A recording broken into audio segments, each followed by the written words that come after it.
بسم الله الرحمن الرحيم اللهم صل على محمد وآل محمد اللهم صل على محمد وآل محمد. اعوذ باللہ من الشیطان اللعین الرجیم. بسم اللہ الرحمن الرحیم. الحمد للہ وکفا وسلام علی عبادہ الذین اصطفیٰ. درود بھیجیے محمد علیہ.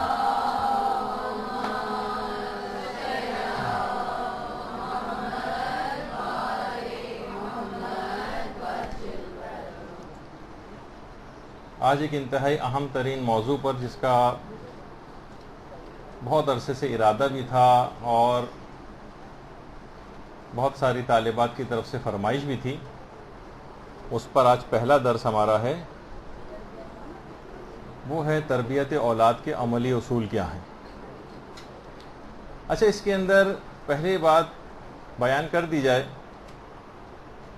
کہ ہو سکتا ہے کہ بہت سی خواتین ایسی ہوں جو ابھی شادی شدہ نہ ہوں، وہ سوچیں کہ ہمیں فی الحال اسی کوئی ضرورت نہیں ہے.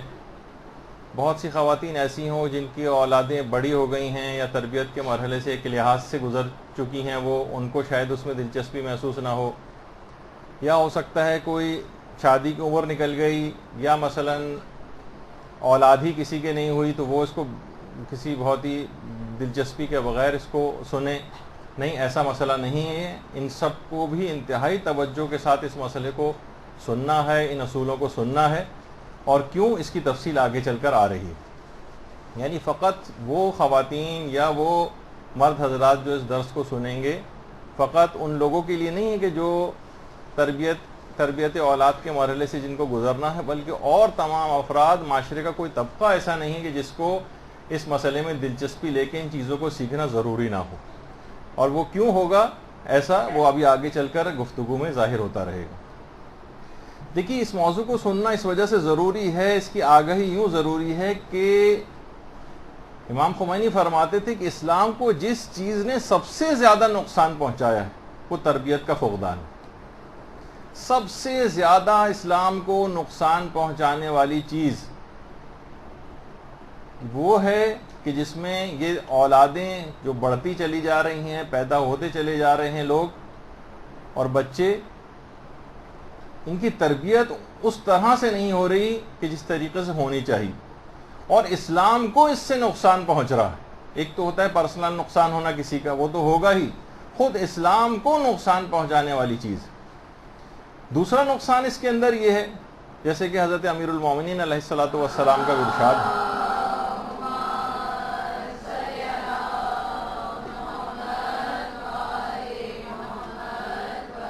کہ کہیں ایسا نہ ہو کہ تمہاری وجہ سے تمہارا خاندان اور تمہارے عزیز و اقربا بدبخت ترین لوگوں میں سے ہو جائیں.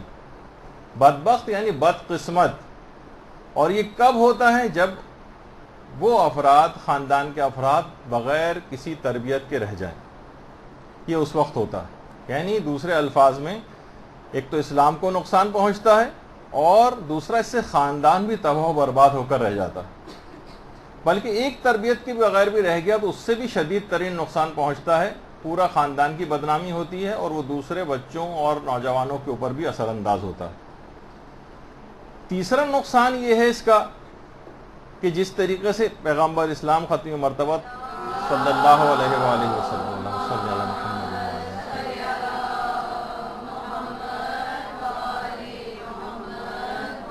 کہ والدین اس فریضے کو انجام نہ دینے کے باعث والدین بھی عاق ہو جاتے ہیں. صرف اولاد ہی عاق نہیں ہوتی، اور یہ اس وقت ہوتا ہے جب والدین اپنے فریضے کو صحیح معنوں میں جس طریقے سے ادا کرنا ہے ویسا ادا نہ کریں. اچھا، اگر اس کے مقابلے میں، ابھی تو تفصیلات آگے چل کر آئیں گی، اس کے مقابلے میں اگر کسی نے صحیح تربیت کر دی تو اس کا سب سے بڑا فائدہ یہ ہوگا کہ خود احادیث مبارکہ کے اندر یہ بات آئی ہے کہ اگر کسی کے ہاں بیٹی ہو اور اسے خوب ادب اور اخلاق سکھائے اور وہ اسے تعلیم دینے کی کوشش کرے، اس کے لیے آرام و آسائش مہیا کرے، تو وہ بیٹی اس کو دوزخ کی آگ سے بچائے گی. اور خالی یہ بیٹی کے سلسلے میں روایت کے اندر تو یہی الفاظ آئے ہیں، لیکن یہی چیز یقیناً بیٹے کے معاملے میں بھی ہے کہ اگر اس کی تربیت صحیح ہو جائے تو فائدہ اس کے مقابلے میں یہ ہے کہ جہنم کی آگ سے انسان بچ جائے گا اگر اس نے صحیح طور پر تربیت کر دی۔ دیکھیے ہمارے ہاں اولاد سے محبت کو سمجھا جاتا ہے کہ ہر شخص کو اولاد سے محبت ہوتی ہے، ہر شخص اپنے اعتبار سے ان کی تربیت کرنے کی کوشش کرتا ہی ہے۔ تو دیکھیے جس انداز کی تربیت یا جس انداز سے محبت ہمارے ہاں رائج ہے، یہ تو جانوروں کے اندر بھی پائی جاتی۔ جانور بھی بہت زیادہ اپنے جو ہے وہ بچوں سے محبت کرتے ہیں، بلکہ کہیں زیادہ ہمیں محبت کرتے نظر آتے ہیں، انسانوں سے بھی بہتر محبت کرتے نظر آتے ہیں۔ میں نے کبھی نہیں دیکھا، ہو سکتا ہے آپ نے بھی نہ دیکھا ہو، کہ کبھی کوئی جانور اپنے بچوں کو مار رہا ہو، اپنے بچوں کو گالیاں دے رہا ہو، اپنے بچوں کو مثلاً بدقسمت اور بدبخت کہہ رہا ہو، لیکن کیا ہے، پیار و محبت کرتا ہوا جو جانور جو ہے وہ نظر آتا ہے۔ یعنی وہ عام محبت جو کہ اولاد سے اپنی ہوتی ہے، وہ جانور آپ سے کہیں زیادہ بہتر کرتے ہوئے نظر آ رہے ہیں۔ اور جسے اگر ہم کہیں کہ بھائی ہم ان کو کھانا پکانے، جیسے کہ مائیں ہوتی ہیں کتنی ان کے لیے محنت کر رہی ہیں، ایفرٹ کر رہی ہیں، ان کو باپ جو ہے کما کے لا کر دے رہا ہے، تو یہ تو جانور بھی کرتے نظر آتے ہیں۔ ان کے لیے دانہ بلکہ ان کے منہ میں پہنچانے کا انتظام جو ہے وہ کر رہے ہوتے ہیں۔ تو اگر آپ اس کو فقط تربیت کہیں گے تو یہ جانور آپ سے بہتر کرتے نظر آ رہے ہیں۔ اس کے معنی یہ ہوئے کہ بہترین تربیت اولاد کے حق میں یہ ہوگی کہ چاہے والدین ہوں خواہ اولاد، تربیت ایسی ہو کہ دونوں جنت کو حاصل کر لیں اور جہنم سے اپنے آپ کو بچا لیں۔ دیکھیے اگر ہم دیکھیں صرف اس کے لحاظ سے کہ آپ کو احساس ہو جائے کہ کتنا اہم موضوع ہے یہ، وہ یہ کہ ہمارے جتنے بھی علماء ہیں جب واقعی اپنی اولاد کی ایسی تربیت کر دیتے ہیں تو اس کا پھل بھی ان کے سامنے، ان کی اپنی زندگی میں اپنی آنکھوں سے پاتے ہیں، دیکھتے ہیں۔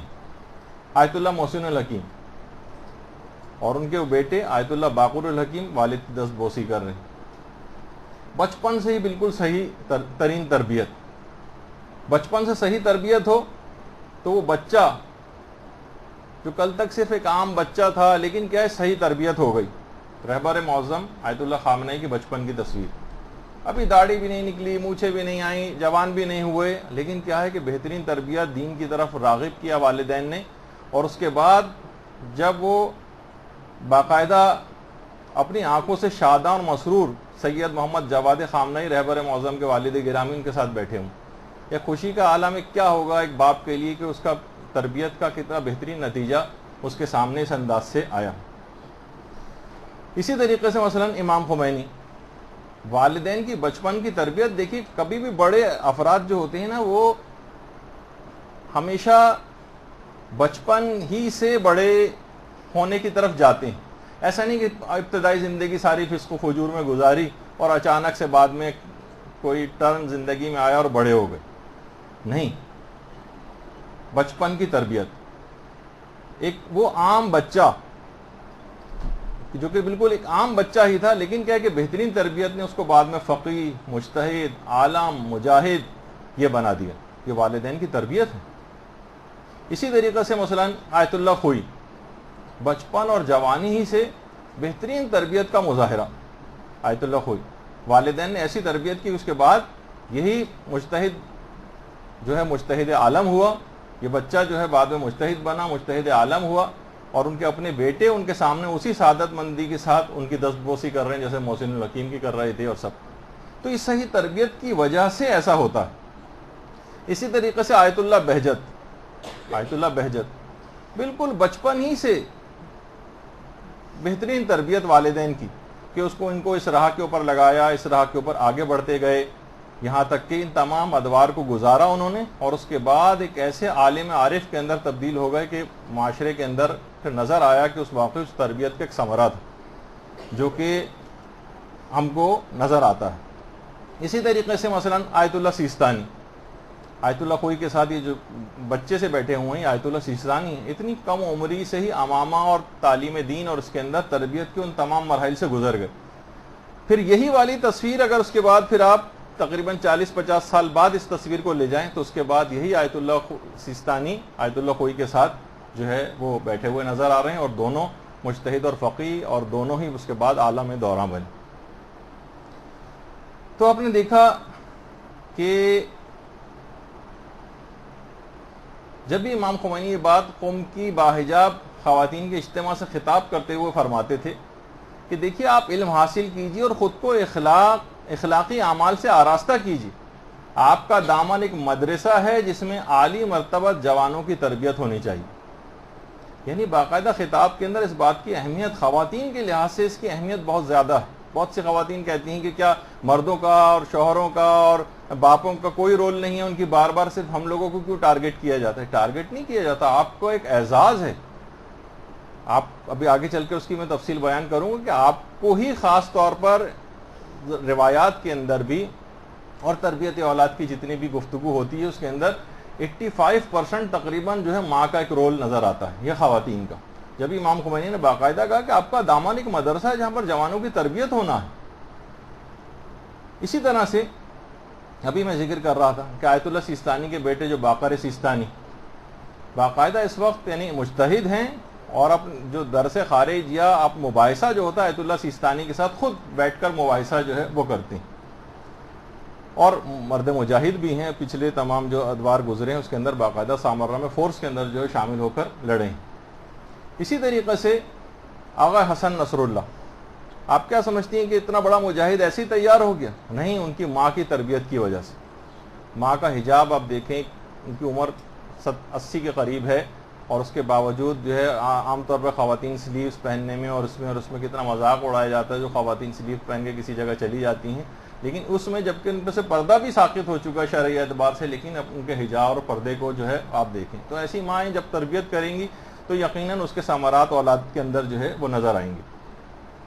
اچھا اب دیکھیے، اگر دو گھرانوں کا ہم تقابل کریں، ایک وہ گھرانہ ہے کہ جہاں پر بے پردگی ہے، فسق و فجور ہے، نمازیں وہاں پر قضا ہو رہی ہیں، روزے اس گھرانے میں نہیں رکھے جا رہے ہیں، علم دین سے شغف کسی شخص کو وہاں پر نہیں ہے، ایک بے تربیت یافتہ گھرانہ۔ اس کے مقابلے میں ایک دوسرا گھرانہ ہے کہ جہاں پر اسلامی تربیت ہو رہی، اور جس جگہ حجاب کے اوپر توجہ دی جاتی، جہاں پر بچوں کو علم دین کا شروع سے شغف اور شوق دلایا جاتا ہے۔ وہ دوسرا گھرانہ وہ ہے کہ جہاں پر قرآن سے بچوں کو محبت کروائی جاتی ہے، اور اسی طریقے سے ان کو دعاؤں کا بچپن سے عادی بنایا جاتا ہے۔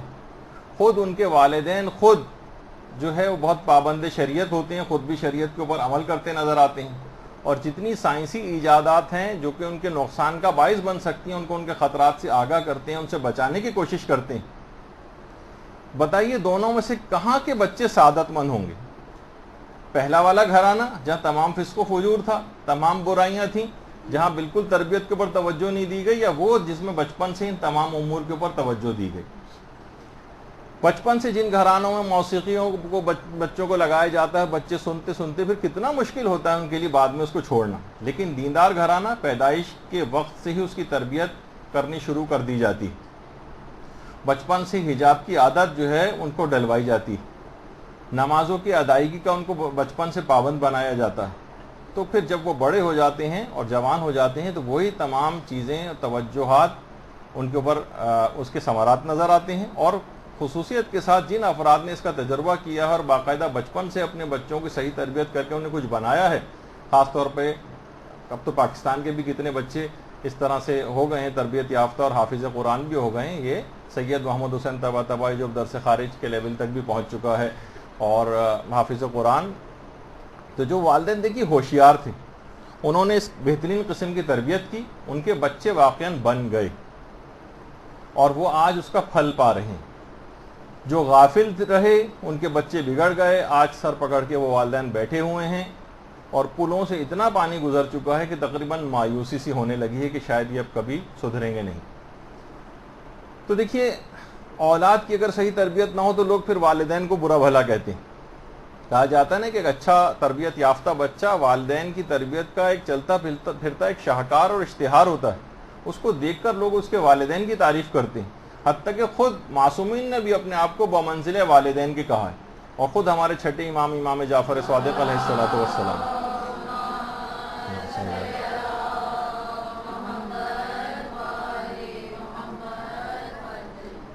فرماتے خبردار تم لوگ کوئی ایسا عمل انجام نہ دینا جس کی بنا پر لوگ ہمیں برا کہیں، اس لیے کہ نالائق بیٹے کے اعمال پر باپ ہی کو برا کہا جاتا ہے۔ جن کے درمیان رہتے ہو ان کے لیے ہمارے واسطے زینت بنو، باعث ننگوار یا باعث عیب نہ بنو۔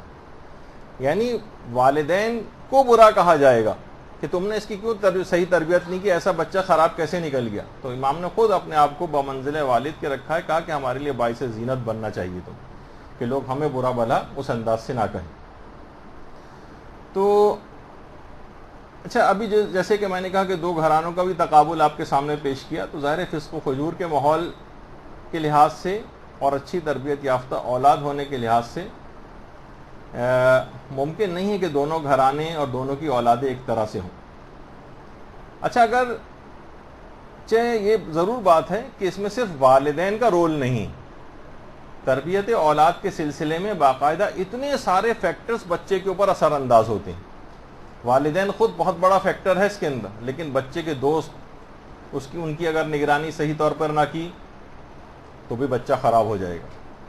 قریبی رشتہ دار وہ بھی بچے کو انفلوئنس کرتے ہیں، چھوٹے اور دیگر بہن بھائی، ایک بچے کی طرف توجہ زیادہ ہو گئی، دوسروں کو چھوڑ دیا آپ نے یا بدتمیز سمجھ کے نظر انداز کیا، وہ اثر انداز ہوگا۔ ارد گرد کا ماحول، اس کے اوپر بھی والدین کو توجہ رکھنی ہے، گلی محلے میں کہاں جا رہا ہے، اٹھنا بیٹھنا کن افراد کے ساتھ ہے، وہاں سے بھی وہ بھی اثر انداز ہوگا۔ اس کے بعد گھریلو ماحول، گھر میں لڑائی جھگڑے ہو رہے ہیں، ہر وقت گالم گلوچ ہو رہی ہے، گھریلو افراد کے تعلقات آپس میں خراب ہیں، بچے کی تربیت یہاں صحیح طور پر نہیں ہو سکے گی۔ خود اسکول اور معلم، ایسے اسکول میں آپ نے کرا دیا، اچھا اسکول ہے، بہترین اسکول ہے، بہت سٹینڈرڈ والا اسکول ہے، لیکن انتہائی فسق و فجور والا ماحول ہے، اور اس کے بعد بچہ وہاں پہ خراب ہوتا چلا جا رہا ہے۔ معلم، اس کا ایک بہت بڑا رول اس کے اندر ہوتا ہے، اگر صحیح طور پر آگے چل کے جیسے جیسے ہم تربیتی مراحل میں آگے جائیں گے اس میں اس کا ایک رول آئے گا کہ معلم کتنا اثر انداز ہوتا ہے، اور کتنے بدبخت ترین جو نسبی اعتبار سے بدبخت افراد تھے وہ معلم کی وجہ سے فقط جو ہے وہ تبدیل ہو گئے۔ اس کے علاوہ میڈیا اور سائنسی ایجادات یہ بچے پر اثر انداز ہو رہی ہیں، یہ کمپیوٹر اثر انداز ہو رہا ہے، انٹرنیٹ اثر انداز ہو رہا ہے، موبائل فون اثر انداز ہو رہے ہیں، اور یہ جتنی بھی سائنسی ایجادات ہیں ان سے بھی کس طریقے سے، اور ٹی وی وغیرہ سے ان کو اس کے مفاسد سے کیسے بچانا ہے۔ تو فقط والدین یہ نہ سمجھیں کہ بس صرف اچھی باتیں ہم ان کو بتاتے رہیں، ہم نے اپنے تئیں تربیت کر دی، اتنی ساری چیزوں کو مد نظر رکھنا، یہ سارے بچے کے اوپر اثر انداز ہو رہے ہیں، اور صرف ایک معمولی سی ایسے اقدامات کر کے کہ معمولی سے اقدامات کیے اور سوچا کہ بس ہم نے اپنا فریضہ ادا کر دیا، یہ کافی نہیں ہوگا۔ تو اتنے سارے آپ نے دیکھا کہ پھر میں نے کہا کہ وہ افراد کہ جو کہ صاحب اولاد ہیں، فقط ان کی ذمہ داری نہیں، جن کی شادیاں ابھی ہونی باقی ہیں، یہ جو مسئلہ ہے ان کی بھی ضرورت ہے، جن کی کوئی اولاد نہیں ہے یا جن کی شادی کا کوئی امکان نہیں ہے، یہ مسئلہ ان کے لیے بھی ہے، وہ خود قوم کے بچوں کی تربیت کر کے اس تمام ثواب کو حاصل کر سکتے ہیں اور اپنے آپ کو جہنم کی آگ سے بچا سکتے ہیں۔ بلکہ آگے چل کے میں بتاؤں گا ان افراد کے لیے ذرا سہولتیں اور اسلام کے لحاظ سے زیادہ ہیں، بہت سارے جھمیلوں سے ان کو بچایا گیا ہے اور ثواب پورے کا پورا دیا گیا، بلکہ ہو سکتا ہے زیادہ ثواب دے دیا گیا ہو۔ تو دیکھیے یہ جو اولاد ہے نا، اس کی سعادت اصل میں آپ سے وابستہ ہے، یہ نہیں وہ افراد کے جو کہ بچے کی تربیت کر رہے ہیں۔ جب بھی ہمارے چوتھے امام زین العابدین علیہ الصلوۃ والسلام فرماتے ہیں،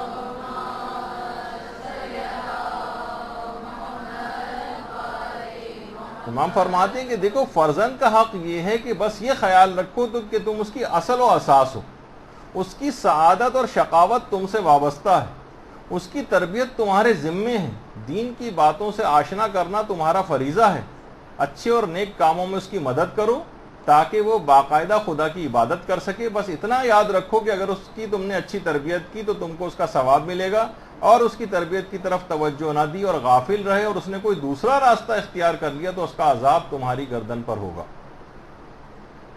آگے چل کر ہو سکتا ہے روایات جو ہے وہ بیان ہو کہ کس طریقے سے میدان قیامت میں اولاد شکایت کرے گی۔ وہ جو آپ سنتی ہیں نا کہ باپ جو ہے وہ بیٹے کو دیکھ کر بھاگے گا، بیٹا باپ کو دیکھ کر، ہر رشتہ دار ایک دوسرے کو دیکھ کر فرار اختیار کرے گا، وہ اس وجہ سے کہ حقوق ادا نہیں کیے ہوں گے۔ بیٹا کہے گا مجھے والدین نے یہ چیز بتائی نہیں تھی، بچپن سے میری صحیح طور پر تربیت ہوتی تو میں اس طرف نہیں جاتا، والدین نے بس مجھے پیدا کر کے اس انداز سے چھوڑ دیا بغیر تربیت، پروردگار ان کو پکڑ۔ وہ سب ایک دوسرے کو دیکھ کر اب ان کو اپنے فرائض یاد آئیں گے کہ جو انہوں نے ادا نہیں کیا، اور ایک دوسرے سے فرار اختیار کریں گے. تو بہرحال یہ چیزیں ایسی ہیں کہ دیکھیں ماؤں کو علی الخصوص محاذ کو نہیں چھوڑنا ہے. ان کے لیے جو تربیت اولاد کا محاذ ہے اس کو چھڑوانے کے لیے ان سے بہت سازشیں کی جا رہی ہیں. دیکھیے بچوں کی زندگی میں ماؤں کی بڑی اہمیت ہوتی ہے. وہ اپنے آپ کو بہت زیادہ ماں سے اٹیچ فیل کرتے ہیں. باپ سے اتنا زیادہ ویسا اٹیچمنٹ محبت والا بچوں کو نہیں ہوتا. لیکن اگر مائیں فقط دیگر سرگرمیوں کے اندر رہیں اور فقط اپنے آرائش وغیرہ کے سلسلے کے اندر جو ہے مشغول رہیں اور تربیتی امور پہ ویسی توجہ نہ دیں کہ جیسے ان کو دینی چاہیے. دیکھیے آج کل کیا ہو رہا ہے کہ بہت سارے آپ کو اپنے حقیقی محاذ سے ہٹانے کے لیے بہت سارے چابک دستی کے ساتھ پلان کیے جا رہے ہیں، امپلیمنٹ ہو رہے ہیں. بہت انسینٹیوز دیے جا رہے ہیں کہ لڑکیوں کو پڑھنا چاہیے. نہیں میں پڑھائی کے خلاف بات نہیں کر رہا، لیکن آپ کو انسینٹیوز کی بات کروں. کسی طریقے سے آپ کو گھر سے باہر نکال کر اور آپ کو، کیونکہ خالی صرف یہ والی پڑھائی کی حد تک تو اچھی بات رہی، لیکن اس کے بعد کیا کہا ہے کہ نہیں اچھی جاب تاکہ لڑکیاں کر سکیں، اور آپ کو انسینٹیوز دے کے آپ کو ایک مشقتوں کے اندر جو ہے وہ ڈالا جا رہا ہے. دیکھیے یہ سب کچھ آپ کے جو انسینٹیوز دیے جا رہے ہیں، آپ کو جابس پرووائڈ کی جا رہی ہیں، جابس میں پرائیورٹیز دی جا رہی ہیں، اسمبلیوں میں سیٹیں مختص کی جا رہی ہیں، کہ آپ کی بہت ہمدردی نہیں ہو رہا ہے. اگر کوئی خاتون یہ سمجھ رہی ہے کہ انہوں نے بڑا اپنے آپ کو منوا لیا ہے اور بالآخر عورتوں نے اپنے مقام کو حاصل کر لیا ہے، تو یقین کیجئے کہ انتہائی بڑی حماقت اور بیوقوفی. علماء نے اس کے اوپر بہت کام کیا ہے. کہا کہ جب سے یہ انڈسٹریلائزیشن وغیرہ ہوئی تھی اس کے بعد چیپ لیبر کے طور پر کم اس میں تنخواہوں کے اندر عورتوں کو انسینٹیوز دیے کہ باہر نکالا گیا پہلے. اور کیونکہ یہ زیادہ محنت کے ساتھ کام کرتی ہیں تو لہٰذا ان کو اشتہاری کمپنیوں نے ان کو ہائر کیا، اپنی پروڈکٹس کو بیچنے کے لیے استعمال کیا. حتیٰ کہ کہا جاتا ہے کہ اگر ٹریکٹر کا ٹائر بھی اگر بیچنا ہے تو اس کے لیے بھی جو ہے وہ عورت کو اشتہار میں استعمال کیا جا رہا ہے. تو یہ سب آپ کو اپنے اصل محاذ سے ہٹانے کے لیے ہر صنف کا دیکھیے اپنا ایک کام ہوتا ہے. گاڑی کا بھی دیکھیں اسٹیئرنگ کا جو ہے ایک الگ کام ہے، اور ٹائروں کا ایک الگ کام ہے، اور کلچ کا ایک الگ کام ہے، اور گیئر جو ہے ان کا ایک الگ کام. اور ہر شخص اپنا اسٹیئرنگ جو ہے ٹائر کا کام کرنے لگے، ٹائر جو ہے وہ مثلاً وہ کہے کہ میں جو ہوں گیئر کا کام کروں گا، تو وہ گاڑی کبھی چل نہیں پائے گی. آپ کا اسلام نے کچھ اور ذمہ داریاں دی ہیں، مرد کے لیے کچھ باہر کے کام رکھیں. اور یہ جتنے بھی آج کل عہدے دیے جا رہے ہیں، ملازمتیں دی جا رہی ہیں، وزارتیں دی جا رہی ہیں، حتیٰ کہ وزارت عظمیٰ بھی آپ کے حوالے کی جا رہی ہے، یہ تمام ظاہری عہدے یہ مقام مادری سے بہت کم ہے. یہ وہ تربیت یافتہ جو اللہ نے آپ کو آپ کے قدموں میں جنت رکھی ہے، اس تربیت کے نتیجے میں اور آپ نے انتہائی چپراسیوں کی اور ریسیپشنسٹوں کی اور جو چھوٹی موٹی اس طرح کی جابس اور جو ہے وہ آپ اس کو ٹھوکر مار کے جنت کو ادھر ادھر کی تلاش کے اندر نکل جائیں. تو دیکھیے بہت ساری چیزیں ایسی ہیں کہ یہ فل ٹائم کام ہے. جیسے کہا جاتا ہے نا، لوگ کام سے اپنے ہٹانے کے لیے بھائی علماء حضرات جو ہیں یہ آخر کوئی اور کام کیوں نہیں کرتے، کوئی بزنس کیوں نہیں کرتے، کوئی ملازمت کیوں نہیں کرتے، وہاں سے کمائیں اور اس کے بعد تبلیغ دین کریں. تو آپ یقین کیجئے وہ عالم کبھی رہ نہیں پائے گا جو اتنا فل ٹائم کام ہے تبلیغ دین کہ اس میں اگر وہ ملازمت کرنے جائے گا تو ملازم ہو کر رہ جائے گا. کچھ علماء نے باقاعدہ اپنا بزنس کرنا شروع کیا، آج وہ فقط بزنس مین ہی ہو کر رہ گئے اور تبلیغ کا کام ان سے چھوٹ گیا. اگر وہ اس کو آپ کارپینٹر بنائیں گے تو وہ عالم کارپینٹر بن جائے گا، پھر تبلیغ دین کا کام نہیں کر سکتے. فل ٹائم کام ہے. اسی طریقے سے عورتوں کا جو تربیت کا کام ہے، معاشرے کی تربیت کا کام، ایک فل ٹائم کام ہے. اس کے اندر دیکھیے تمام چیزوں کے اندر ایک چیز فراموش کر دی جاتی ہے عورتوں کے حقوق میں. کہا جاتا ہے بھائی عورتوں کے اتنے حقوق اتنے حقوق اتنے حقوق. ایک چیز فراموش کر دی جاتی ہے، وہ ہے عورت کا عورت ہونا.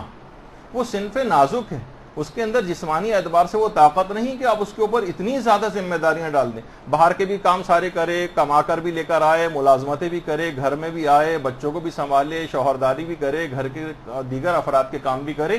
یہ تو ایک لحاظ سے کہا جاتا ہے نا کہ اگر گائے جو ہے بیل کا کام اپنے ذمے لے لے گی تو سوچیے کتنا زیادہ اس کے لیے پریشان کن بات ہو جائے گی. یہ سارے کام آپ کو یعنی ایک لحاظ سے دیکھا جائے تو آپ کو بیوقوف بنانے کے لیے آپ کو جابس کے اندر جو ہے وہ انسینٹیو دے کے بلایا جاتا ہے. میں یہ نہیں کہہ رہا کہ یہ سب چیزیں حرام ہیں اور کبھی ضرورت ہو تو انسان کو اپنی ضرورت کو پورا کرنا چاہیے، لیکن بہرحال یہ کہ یہ تمام چیزیں ایسی ہیں کہ اس میں جو چیز فراموش کر دی گئی ہے عورتوں کے حقوق میں، وہ ہے عورت کا عورت ہونا. عورت جو ہے یعنی اتنے ہارڈ ورک کے لیے نہیں ہے کہ مثلا جو صنف نازک تھی اس کو گویا ایک لحاظ سے اس سے نہ بیگار لینا شروع کر دیا ہے اور بالکل وہ والی صورتحال ہو گئی ہے. یعنی اس کو سمجھانے کے لیے کہ اتنا زیادہ کام اگر آپ اپنے سر کے اوپر لے لیں گی کہ گھرداری کے بھی سارے کام کریں گی, ملازمتوں کے بھی باہر سارے کام کریں گی, کب آپ تربیت کر سکیں گے؟ آپ کو اپنے محاذ سے ہٹا دیا جائے گا اور نتیجہ یہ کہ عورت کی وہ شخصیت ختم ہو کے رہ جائے گی جس سے کے لیے پروردگار نے اس کو پیدا کیا. معاشیات میں سے کولو کا بیل بنا کر گویا صنف نازک کو صنف کرخت میں بدلنے کی ایک سازش کی جا رہی. کتنا ہی اچھا آپ اس کو لباس پہنا دیں, کچھ کر دیں, اس کو ایک لحاظ سے یہ افراد اتنے زیادہ مشقتوں کے اندر ڈال کر اور اس کی تعریفیں کر کے اس کو اس کے حقوق بظاہر جو اس کے حقوق ہیں لیکن اور مشقتوں کے اندر ڈال رہے ہیں. اچھا اب دیکھیے ایک اور بھی بات کہ دیکھیے جو اصل محاذ ہے اس کا وہ ہے تربیت اولاد. نسلوں کی فل ٹائم تربیت کا کام اس سے چھینا جا رہا ہے. دیکھیے اکثر لوگ تربیت کے معاملے میں ایک چیز فراموش کر دیتے ہیں, جیسے ابھی میں نے عورت کے سلسلے میں کہا کہ اس کا عورت ہونا فراموش کر دیتے ہیں, اسی طریقے سے تربیت میں ایک چیز اور بھی ہے, وہ ہے بچے کا بچہ ہونا فراموش کر دیتے ہیں. کتنے آج کل اس طرح کے آ گئے, کچھ لوگ بہت اتنے ایکسٹریمسٹ بعض اوقات ہو جاتے ہیں کہ 4 یا 5 سال کی عمر کے بچے سے باقاعدہ اٹھا کے اسے نماز شب پڑھوا رہے ہیں زبردستی. تو یہ بچے کا بچہ ہونا فراموش کر دیا گیا. تو خواتین کے لیے ایک بات اور بتا دوں, بہرحال اتنا ضرور ہے کہ خواتین اس بات کو خدا نخواستہ مس یوز کرنے کی کوشش نہ کریں. دیکھیے اسلام نے جو ایک عورت ہے بیوی کے طور پر اس پہ فقط 3 واجبات رکھے ہیں, 3 واجبات, باقی سب جو چیزیں مستحبات ہیں. لیکن اس کو مس یوز نہ کرے کوئی, کیونکہ گھر بہرحال انہی مستحبات ہی سے چلتے ہیں. واجبات کیا ہیں؟ پہلا تو واجب شادی شدہ عورت پہ تمکین ہے ازدواجی شوہر کے حق کے اعتبار سے.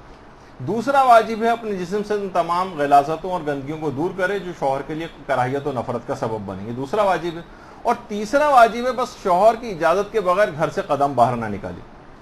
اس کے علاوہ آپ پر کچھ واجب نہیں, واجب کچھ بھی نہیں. یعنی دوسرے الفاظ میں گھر کا کام کاج کرنا واجب نہیں. جتنے بھی اور گھریلو اس انداز سے کام ہیں کوئی بھی کام کرنا آپ کے لیے واجبات میں سے نہیں ہے. لیکن یہ بات یاد رکھ لیجئے کہ بہرحال گھر اسی طریقے سے چلیں گے, گھر مہر و محبت سے چلتے ہیں, مستحبات سے چلتے ہیں, ایثار و قربانی سے چلتے ہیں.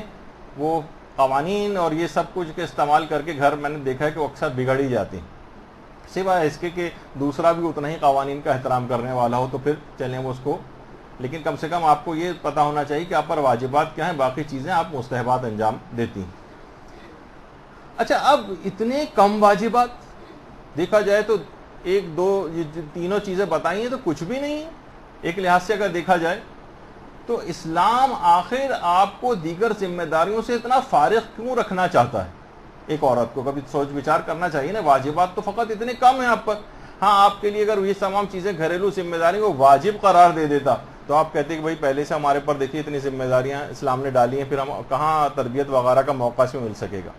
تو اسلام نے جو عورت کو اتنا فارغ رکھا ہے, وہ ٹھیک ہے کہ آپ مستحبات اور مباحات وغیرہ بہت سارے اپنے ذمہ اپنے لے رکھے ہیں, اس کا ثواب آپ کو ملے گا, لیکن اصلاً اسلام آپ کو فارغ کر کے آپ سے تربیتی کام لینا چاہتا ہے.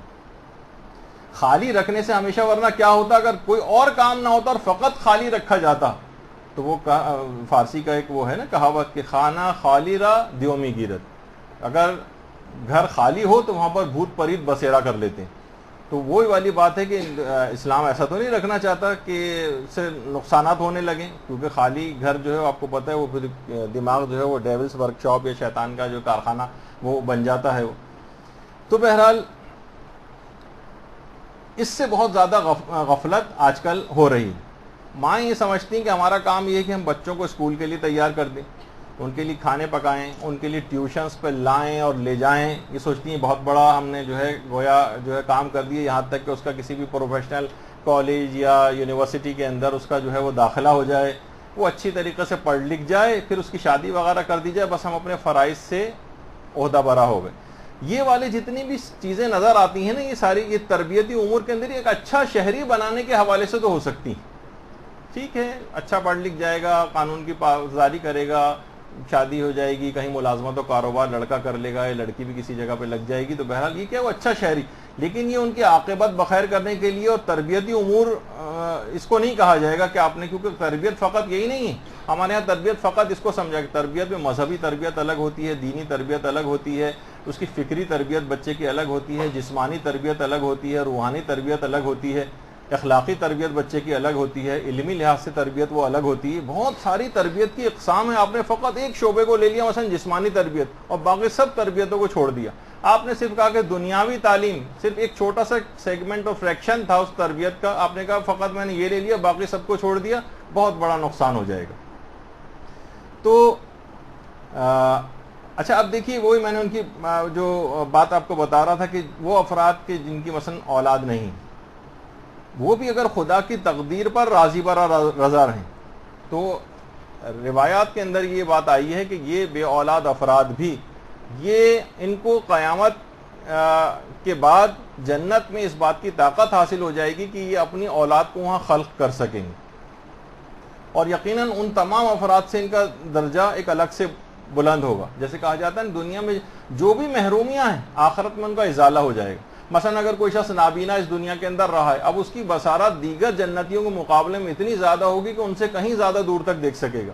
کوئی جسمانی عجز یا نقص کے اعتبار سے دنیا کے اندر پروردگار نے اسے کسی مصلحت کی وجہ سے کوئی نعمت اس سے لے لی تھی، اس کی بہت ساری مصلحتیں ہوتی ہیں، تو اس کو اگر وہ راضی برضا رہے تو آخرت میں اس کو کہیں زیادہ دیا جائے گا. تو اسی طریقے سے بے اولاد بھی اپنی اولاد کو وہاں پر خلق کر سکیں گے. تو دیکھیے اب یہ جو ہے جن کی اولاد نہیں ہے وہ یہ سوچیں کہ بھئی ہم اس مسئلے میں دلچسپی لے کر کیا کریں. نہیں، وہ یہ سوچیں کہ پروردگار نے ان کو اپنی عبادت کے لیے اتنا زیادہ فارغ کر دیا ہے اور کہ اب قوم کے بچوں کی وہ تربیت کا جو ہے بیڑا اٹھائیں اور بھرپور دین خدا کے لیے کام کریں. یعنی اگر وہ ان کی اپنی اولاد ہوتی اور اس کی وہ تربیت کرتی، ان تمام پریشانیوں کو اٹھا کر ان تمام پریشانیاں ان سے گویا لے لی گئیں اور صرف تربیتی کام ان کے ذمہ سپرد کیا گیا کہ وہ قوم کے افراد کے لیے آگے آئیں، علاقوں میں دروس منعقد کوائیں، کوئی ایسا سیمینار، کوئی ایسا ورکشاپ، کوئی بھی اس طرح کی چیزیں ہوں جس سے دیگر لوگوں کو اس سے فائدہ ہو اور قوم کے جو اور اولادیں ہیں لوگوں کی ان کی کوئی صحیح طور پر تربیت ہو. کتنا روایات کے اندر ملتا ہے کہ وہ افراد کے جو کہ معذور ہوتے تھے، کسی وجہ سے جہاد میں شریک نہیں ہوتے تھے، پیغمبر ان کو کہتے تھے کہ یہ وہ افراد ہیں جو اس بات کا شوق رکھتے ہیں کہ کاش ہم بھی وہاں پر جاتے اور یہ والی خدمت انجام دیتے تو وہ تمام فائدے ان کو جہاد کے بغیر زخمی ہوئے، بغیر کوئی مشقت اٹھائے، بستر پر لیٹے لیٹے ان کو جہاد کا ثواب جو ہے وہ مل جاتا تھا. اور آج بھی کتنے اعمال ایسے ہیں کہ جن سے اس طرح کا ثواب لیا جا سکتا ہے. تو فقط وہ افراد اپنی نیتوں کو تبدیل کر لیں اور عملاً اس میدان کے اندر آگے آ جائیں کہ چلیں ان کی اولاد اگر نہیں بھی ہے تو بھی اس سلسلے میں وہ کام کر سکتے ہیں اور ثواب سارا اٹھا سکتے ہیں. دیکھیے تربیت اولاد سب سے نظر انداز ٹاپک ہے. کراچی سے خیبر تک اگر آپ ہر چیز کا آپ دیکھیں آپ کو بے پناہ ادارے مل جائیں گے. مثلاً آپ بیوٹی پارلرس ہی کو لے لیجیے، پورا اخبار اس سے بھرا ہوا ہوتا ہے اور جگہ جگہ کراچی سے لے کر خیبر تک بیوٹی پارلرس اور کون کون سے ادارے اور ووکیشنل ٹریننگ اور فلاں عورتوں کی ٹریننگ اور مردوں کی، اور کتنے ادارے نہیں، سینکڑوں ہزاروں کی تعداد میں ادارے. لیکن کوئی بھی ایک ادارہ آپ کے علم میں ایسا ہے جو تربیت اولاد کے حوالے سے، اچھی تربیت کرنے کے حوالے سے کوئی ایک ادارہ ہو کہ یہاں پر ہم تربیت اولاد کے کورسز کرواتے ہیں؟ ایک بھی نہیں. کہیں کوئی سیمینار دیکھنے میں آتا ہے کہ تربیت اولاد کے موضوع پر آج فلاں جگہوں کے اوپر 3 روزہ جو ہے مثلا ایک سیمینار کرایا جا رہا ہے، کوئی ورکشاپ کروایا جا رہا ہے؟ نہیں، ہمیں یہاں پر کہیں نظر نہیں آتا. اتنا نظر انداز ٹاپک جو اتنا اہم ترین ٹاپک تھا کسی جگہ نظر نہیں آ رہا. البتہ ہمارے برادر اسلامی ملک ایران کے اندر باقاعدہ تربیتی جو ہیں وہ کورسز منعقد کیے جاتے ہیں، اس سلسلے میں ان کو کتابیں پرووائڈ کی جاتی ہیں، وہ خواتین کی ہوتی ہیں، اس کے اندر حتیٰ کہ علماء تک ان تربیتی کلاسز کے اندر آ کر شریک ہوتے ہیں. یعنی مربی کی تربیت جسے کہا جاتا ہے، جو تربیت کرتا ہے اسے مربی کہتے ہیں. خود مربیوں کی تربیت کے الگ سے باقاعدہ کورسز ہوتے ہیں جس میں عام لوگ، دینی طالب علم، حتیٰ کہ علماء تک جا کر شریک ہوتے ہیں، کہ بہرحال ایک فن ہے. کتنے وہاں پر ایسے ادارے ہیں جو کہ یہ کام کر رہے ہیں اور واقعتاً دیکھ کے رشک آتا ہے. یعنی شادی شدہ عورتیں اور جن مستقبل میں جن کی شادیاں ہونا اور تربیتی امور انجام دینے ان کی پہلے سے تاکہ ٹریننگ ہو جائے. کتنی ایسی دیکھیے ایسی چیزیں ہیں اور باقاعدہ اس کے بعد پھر ان کے ایگزامز تک لیے جاتے ہیں. اور یہ فقط ایک آدھ نہیں، اس طرح کے بہت بے شمار وہاں پر ادارے جو ہے کام کر رہے ہیں. حتیٰ کہ علماء کو ٹریننگ دی جاتی ہے باقاعدہ کہ آپ تربیت اولاد کے موضوع پر کن نکات کو لوگوں کے سامنے آپ کو بیان کر رہے ہیں، ہائی لائٹ کر رہے ہیں، ان کے دماغ میں کون کون سی چیزیں آپ کو ڈالنی. یہ علماء تک کی تربیت وہاں پر جو ہے اس انداز سے ہوتی. تو اور اسی طریقے سے بچوں کی، نوجوانوں کی، ان کے جو مربی ہیں جو ان کی خود تربیت کریں گے، ان کی اپنی تربیت کی ضرورت ہوگی، جبھی تو وہ دوسرے کسی کی تربیت کر سکیں گے۔ تو دیکھیے یہ تمام چیزیں ایسی ہیں کہ جس کو خیال رکھنا چاہیے، اور یہاں پر کاش کوئی اس آواز کو سنے اور کسی کے اندر یہ جذبہ بیدار ہو، کچھ آپ میں سے خواتین آگے آئیں، کچھ علاقے کے اندر، کوئی ضروری نہیں کہ کوئی بہت بڑا ادارہ ہو، امام بارگاہ کے اندر بھی اس طرح کے 1 روزہ سیمینار، 2 روزہ یا 3 روزہ کوئی ورکشاپ یا اس طرح کی کوئی چیز بھی کروائی جا سکتی ہے، جس میں علاقے کی عورتوں کو جمع کیا جائے، ان کو ان کے فرائض سے آگاہی دلوائی جائے، ان کو جو ہے نا پرووائڈ کیا جائے باقاعدہ کہ کس طرح سے تربیت کرنی چاہیے۔ آیت اللہ ابراہیم امینی نے، جنہوں نے اس موضوع پر کافی کام کیا ہے، وہ فرماتے ہیں کہ میری خواہش ہے کہ کاش میں کوئی ایسا قانون بنا سکتا کہ جب تک شادی سے پہلے یا نکاح کے بعد رخصتی سے پہلے اس کورس کو کرنا لازمی قرار دیتا، جس میں خانگی زندگی کے تمام معاملات سکھائے جاتے، تربیت اولاد کے تمام امور سکھائے جاتے، پھر ایگزام کوالیفائی جو کر لیتا اس کو ایک سرٹیفکیٹ دیا جاتا کہ اب یہ شادی کرنے کا اہل ہو گیا، اس نے تمام باتیں سیکھ لیں۔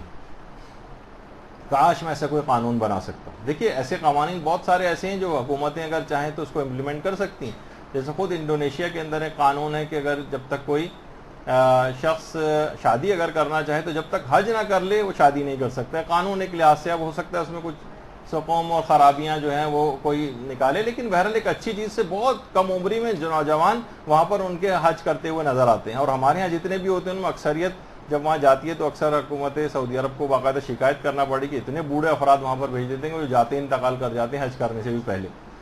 تو جوانی میں انسان حج کر لے تمام چیزوں سے، تو بہرحال ایک اچھے قانون کے طور پہ تو کہتے ہیں کاش میں کوئی ایسا قانون بنا سکتا کہ باقاعدہ کوئی سرٹیفکیٹ پروگرام ہوتا، کوئی ایک کورس ہوتا 3 مہینے کا 6 مہینے کا کہ اس کو کوالیفائی کر لے، تمام چیزیں سیکھ لے، ابھی شادی کے لیے ایلیجیبل۔ مثلا کسی جگہ کوئی اگر ذمہ داری سنبھالنا چاہتا ہے، اس کی کوئی ٹریننگ ہی نہیں ہے، پائلٹ بننا چاہ رہا ہے، وہ ڈائریکٹ جا کے اس کو پائلٹ کی سیٹ پہ بٹھا دیا جائے تو یہ تو سب کو ڈبوئے گا نا۔ تو اسی طریقے سے اولاد پیدا ہو جائے گی ان کی، اور یہ بے تربیت یافتہ افراد۔ اچھا اس میں کچھ چیزیں ایسی ہیں جو ہم مرحلے وار بیان کریں گے تو آپ حیران ہوں گے کہ بہت ساری چیزوں کا ٹائم نکل چکا ہے، یعنی وہ افراد کے جو تربیت جن کی اولادیں پیدا ہوئے، کتنی ایسی چیز تھی کہ جو بہت شروع میں جن کا خیال رکھنا تھا وہ وقت نکل گیا۔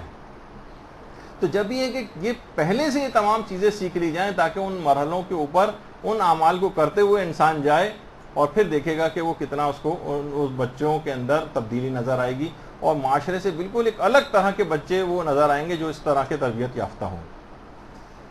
تو اب دیکھیے کن صفات کا حامل ہونا چاہیے اس مربی کو، پہلے ہمیں آج یہ اس موضوع کے اوپر تھوڑی سی جو ہے وہ بات کر لیتے ہیں۔ دیکھیے کوئی بھی شخص جو کہ تربیت کرتا ہے اس کے اندر بھی تو کچھ صفات ہونی چاہیے نا۔ سب سے پہلے تو اس کی معلومات کتنی وسیع ہونی چاہیے، جو تربیت کسی اور کی کرے گا اسے خود بھی تربیت یافتہ ہونا چاہیے۔ تو علماء کہتے ہیں مربی کے اندر یا ماں ہوں یا باپ ہوں، ان کی جو پہلی خصوصیت ہے اس کے اندر اخلاص ہونا چاہیے، خدا اس کے دماغ میں ہونا چاہیے کہ پروردگار نے مجھے حکم دیا ہے، ایک للہیت اور اخلاص، اور اللہ اس کے دل و دماغ میں ہونا چاہیے۔ ورنہ دنیاوی مقصد کے لیے بھی اولاد کو پالا جا سکتا ہے، دنیاوی لحاظ سے وہ پڑھ لکھ جائے، اپنے پاؤں پہ کھڑا ہو جائے، اچھا کھانے کمانے لگے، گھر بار اس کا ہو جائے، اولاد ہو جائے، بڑھاپے کا ہمارا سہارا بن جائے، اچھا شہری بن جائے۔ تو دماغ میں یہ تصور ہونا چاہیے اللہ کی طرف سے کہ اللہ نے فریضہ عائد کیا ہے، اور اللہ کی طرف سے جو احکامات اس سلسلے میں ہیں ان چیزوں کو وہ کرے تاکہ جس سے بچہ اس کا سعادت مند بن سکے اور اپنے آپ کو خود بھی جہنم سے بچا سکے اور اپنی بعد میں آنے والی اولادوں کو بھی۔ تو اللہ اس کے دیکھیے بہت ساری ایسے موقع آتے ہیں جس وقت اللہ دماغ سے نکل جاتا ہے۔ یہی وجہ ہے کہ پیغمبر اسلام نے باقاعدہ غصے کی حالت میں اللہم صلی علی محمد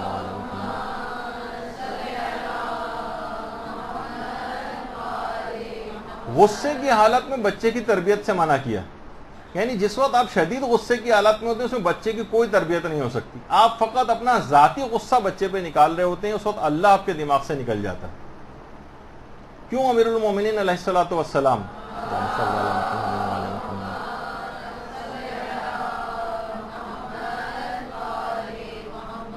اس کافر کے سینے سے اتر آئے تھے اور قتل کرنے کا ارادہ اس کو ترک کیا تھا کہ اس وقت میرا ذاتی غصہ کہیں اس شخص کے اوپر نہ ہو جائے، میں اللہ کے لیے اس کو قتل کرنا چاہتا ہوں۔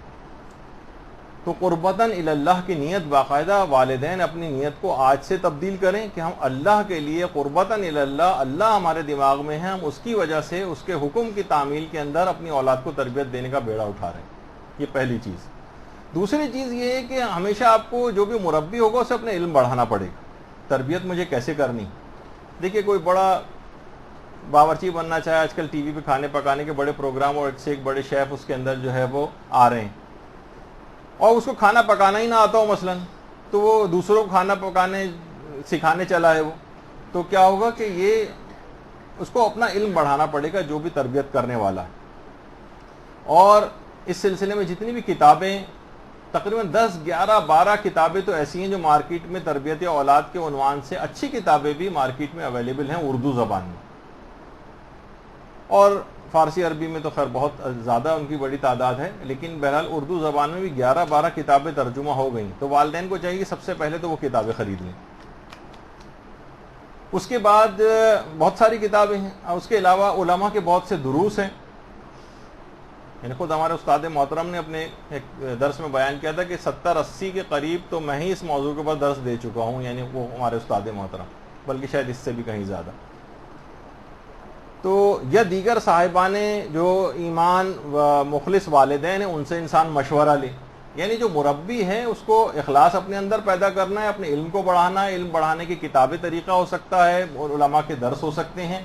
اس کے علاوہ جو دیگر سنسیئر والدین یا تجربہ کار والدین ہیں جنہوں نے اچھی اولادوں کی تربیت کی، ان سے انسان کانٹیکٹ کرے، ان سے طریقہ کار پوچھے کہ آپ نے ایسا کیا طریقہ کار کیا کہ آپ کے بچے اچھے نکل گئے، ہمیں بھی وہ چیزیں بتائیں، ہو سکتا ہے کچھ ایسی ٹپس وہ آپ کو دے دیں کہ جس سے جو ہے وہ آپ کے بچے بھی جو ہے وہ نیکوکار ہو جائیں۔ تو اس کے بعد یہ ہے کہ بچہ دیکھیے آپ کے والدین کے نا عمل کو دیکھتا ہے، ایک ایک چیز وہ آبزرو کر رہا ہوتا ہے، وہ زبانی واضح و نصیحت نہیں سنتا، وہ حتیٰ کہ جو ایکشنز کر رہے ہوتے ہیں اس کی بھی کاپی کرنے کی کوشش کرتا ہے، چاہے وہ کتنا ہی چھوٹا کیوں نہ ہو۔ تو اچھا دیکھیے بڑے لوگوں کا یہ بھی یہی حال ہوتا ہے، جب بھی یہی وجہ ہے کہ پیغمبر اسلام نے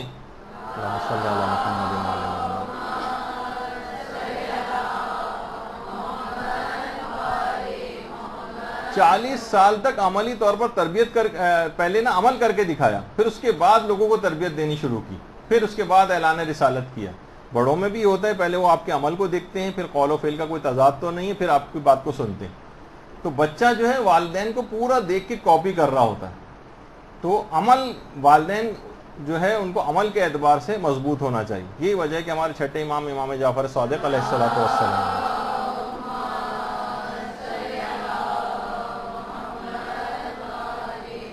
اور مختلف الگ الگ الفاظ میں بھی آئیے کونوا داعۃ الناس الی اللہ بغیر السنتکم، کہ دیکھو زبان کو مت ہلاؤ اللہ کی طرف بلانے میں، بلکہ اپنے عمل سے تبلیغ کرنے کی کوشش کرو۔ بغیر السنتکم یعنی زبان کو ہلائے بغیر، یعنی تمہارا خود عمل اس کیسا ہو کہ لوگ اس کو اللہ کی طرف جو ہے خود بخود وہ کھینچ کر لے جائے۔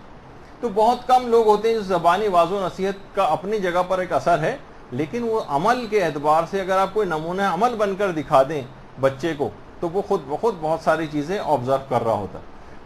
علماء دیکھیے ایک بات بڑی اچھی کہتے ہیں کہ دیکھیے جو بھی ماں یہ چاہتی ہے کہ میری بیٹی جو ہے باحجاب بن جائے، ماں کو خود پہلے باحجاب ہو کر دکھانا پڑے گا۔ جو صفت بھی آپ چاہتے ہیں کہ آپ کی اولاد میں پیدا ہو جائے، مثلا آپ چاہیں کہ میرا بچہ جو سچا ہو، آپ کو خود سچائی پہ عمل کرنا پڑے گا۔ کہ آپ کا بچہ بہت زیادہ دیانت دار ہو، امانت دار ہو، خوش اخلاق ہو، دیندار ہو، نمازی ہو، روزے دار ہو، والدین کا احترام کرنے والا ہو، تو یہ تمام چیزیں خود مربی کو اپنے اندر پیدا کرنی پڑیں گی۔ یعنی یہ ممکن نہیں ہے کہ آپ ان تمام چیزوں کی مخالفت کریں اور اس کے بعد پھر توقع رکھیں کہ بچہ میرا بہت اچھا ہو جائے۔ یہ صرف ایک خواہش ہوگی، ایک دیوانے کا خواب جسے کہا جاتا ہے وہ ہوگا، اس کے علاوہ اس سے زیادہ اس کی کوئی حیثیت نہیں۔ مثلا کوئی کہے کہ بہت میرا بچہ بڑا ہو کر یعنی علم کے لحاظ سے بھی ہو تو پھر باپ کو بھی ایسے بننا پڑے گا۔ ضروری نہیں کہ ہر شخص کوئی باقاعدہ عالم دینی بنے، لیکن ایک کم سے کم ایک بیسک دین کی معلومات تو ضرور اس کے پاس، والدین کے پاس ہونی چاہیے۔ کہا جاتا ہے کہ ہمارے جو رہبر معظم ہیں علی خامنئی، یہ دیگر بچوں کی یعنی جو ابتدائی دینی کتابیں ہیں، شرح امثلہ اور دیگر جو ابتدائی دینی کتابیں ساری کی ساری انہوں نے بچپن میں اپنی ماں سے پڑھی تھی، اپنی والدہ گرامی سے۔ یعنی ماں اتنی تربیت یافتہ گھر کے اندر موجود تھی کہ ابتدائی حوزوی ابتدائی دینی کتابیں ساری ماں نے ان کو پڑھائیں. تو اگر خود عامل نہیں ہیں اور خود وہ تربیت یافتہ نہیں ہیں اور خود دیندار نہیں ہیں تو بچوں سے کیسے تربیت کی توقع کی جا سکتی کہ بڑے تربیت یافتہ ہوں گے. وہ جو لطیفہ بھی ہے نا کہ وہ لڑکا جو ہے ایک درخت جو تھا امرود کا اس کے اوپر چڑھا ہوا تھا تو مالی نے پکڑ لیا اس کو اور کہا کہ بھائی یہ کیا, چلو تمہیں پکڑ کے تمہارے باپ کے پاس لے کے چلتا ہوں. اس نے کہا دور جانے کی ضرورت نہیں, ابا برابر والے پیڑ پہ چڑھے وہ بھی امرود کھا رہے ہیں. تو اب یہ جو ہے اس قسم کا, یعنی خود والدین بھی اسی کے اندر گرفتار ہوں گے تو یہ ایسے جو ہے وہ بچوں کی تربیت کون کرے گا؟ ان کو خود بھی والدین کو اپنا کردار ایسا بنانا پڑے گا. امام خمینی کے جو استاد تھے آیت اللہ شیخ عبد الکریم حائری, کتنا ہر دفعہ تقریباً کم و بیش کسی نہ کسی لیکچر کے اندر ان کا ذکر آ ہی جاتا ہے, اور واقعتاً ہے بھی اتنی بڑی شخصیت کہ حوض علمیہ قم شیخ عبد الکریم حائری نے قائم کیا تھا, جو قم میں آج علمی بہار آپ کو نظر آ رہی ہے اور ہزاروں مجتہدین یہاں پر خدمات انجام دیتے نظر آ رہے ہیں اور جو اب تک گزر چکے ہیں اور جو آئندہ آئیں گے وہ سب کا ثواب شیخ عبد الکریم حائری کے نام اعمال میں لکھا جاتا رہے گا. ان کے اپنے والد پیشے کے اعتبار سے قصائی تھے. دیکھیے پیشہ کسی کا کوئی بھی ہو لیکن اگر کوئی تربیت یافتہ ہے تو وہ اور اپنی اولاد کی اچھی تربیت کر جائے. اچھا, ان کے والد ابتدا میں لاولد تھے اور کوئی اولاد نہیں ہو رہی تھی. 15 سال یہاں تک کہ گزر گئے اور ان کی بیوی جو تھیں وہ بانجھ تھیں. انہوں نے کہا کہ میں آپ کے لیے خود زوجہ تلاش کروں گی. ماں بھی تربیت یافتہ, عام جھمیلوں کے اندر پڑھنے والی نہیں ہے, وہ بھی چاہتی ہیں کہ کوئی ایسے بہرحال ایک آگے بڑھ جائے معاملہ اور اولاد پیدا ہو جائے, کسی بھی ذریعے سے ہو تو ہم اس کی سب مل کر اس کی تربیت کریں. کہا کہ میں خود بیوی تلاش کروں گی آپ کے لیے کوئی دوسری زوجہ. یہاں تک کہ انہوں نے ایک بیوہ عورت تلاش کی جس کی 3 سالہ بچی تھی. بہرحال نکاح ہوا شیخ عبد الکریم حائری سے, اور اس کے بعد جب شادی والے دن اس بچی کو جب ماں سے جدا کیا گیا تو بچی اس قدر روئی کہ اتنے رحم دل اور اخلاق کریمہ سے آراستہ جو شیخ عبد الکریم حائری کے جو والد گرامی تھے وہ برداشت نہیں کر سکے اور اس عورت کو مہر دے کر رخصت کیا کہ کہا میں اس بچی کو ماں سے جدا نہیں کر سکتا, اگر پروردگار نے مجھے اولاد دینی ہے تو میری اسی بیوی سے مجھ کو دے دے, ورنہ میں کم سے کم یہ ظلم نہیں کروں گا. ظاہر تربیت یافتہ. اور اس کے بعد پہلے ہی سال اس واقعے کے شیخ عبد الکریم حائری کی 15 سال بعد انہی زوجہ کے ذریعے ولادت ہو گئی.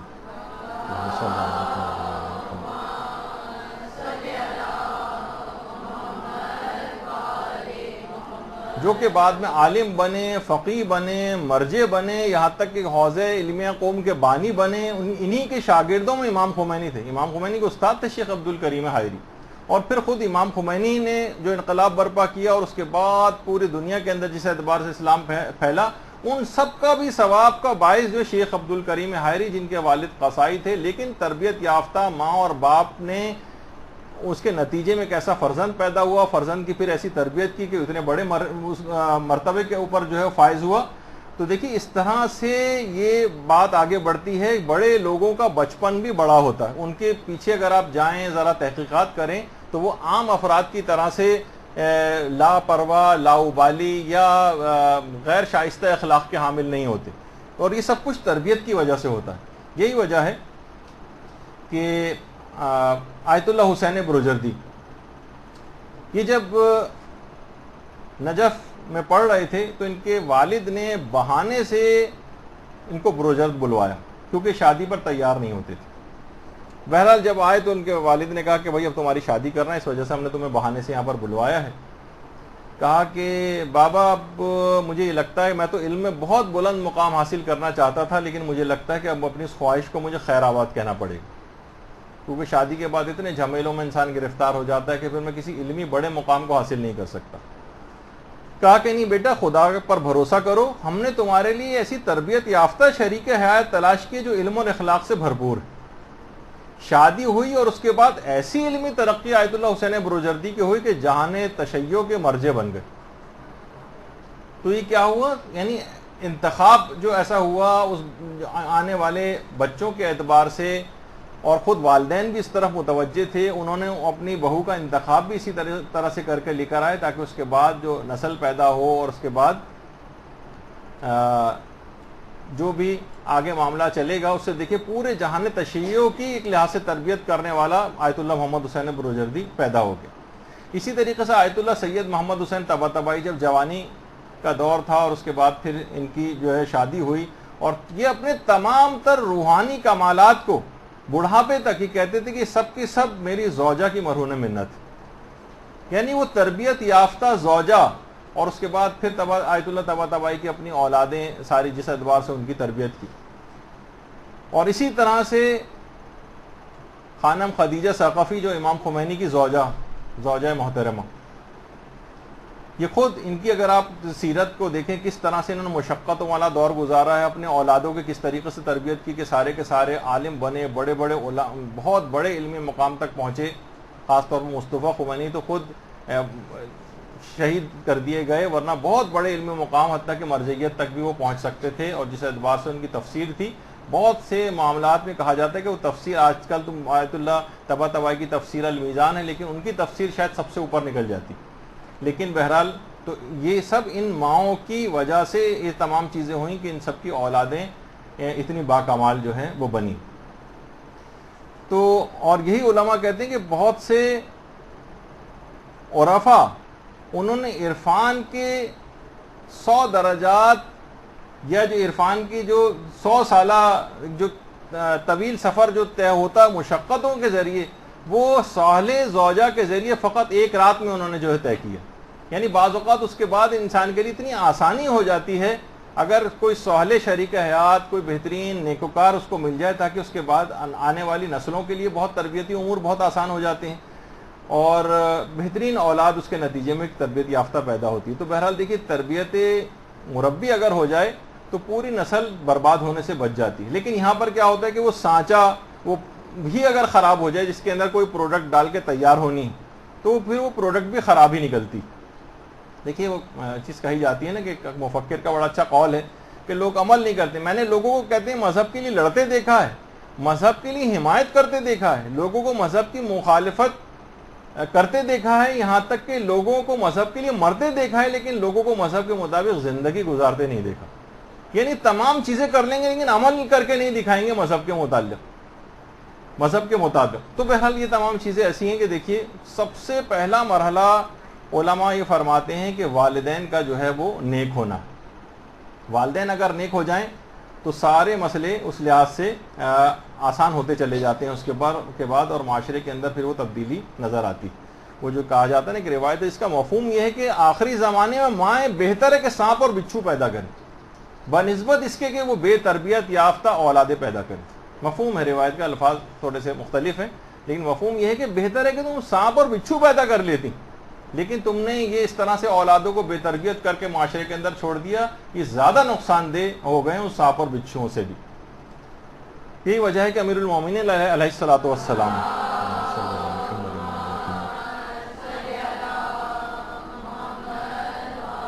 افسوس کرتے تھے باقاعدہ کہ مائیں آج کل مالک اشتر جیسے لوگ پیدا کرنے سے قاصر ہیں۔ ماؤں کو مخاطب کر کے کہا ہے مالک اشتر، مصر میں جن کا روضہ ہے مالک اشتر کا، اور یہ ان کی قبر مبارک ہے مالک اشتر کی، جن کے متعلق امیر المومنین کہتے تھے کہ اللہم صلی علی محمد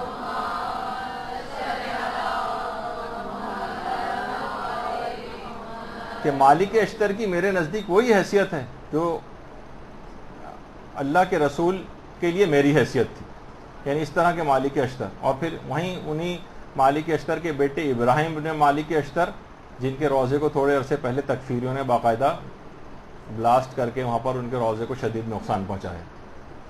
تو بہرحال تو امیر المومنین نے کیا فرمایا کہ آج کل مائیں مالک اشتر جیسے افراد پیدا کرنے سے قاصر، یعنی تربیت یافتہ ماؤں کی کمی ہو گئی۔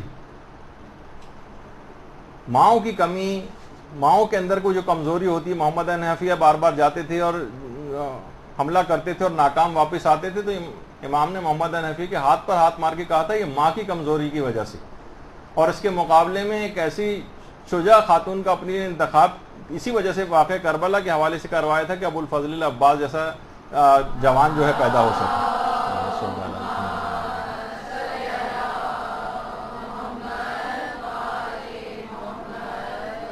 اور امام نے تربیت یافتہ ماؤں پر باقاعدہ فخر کیا ہے.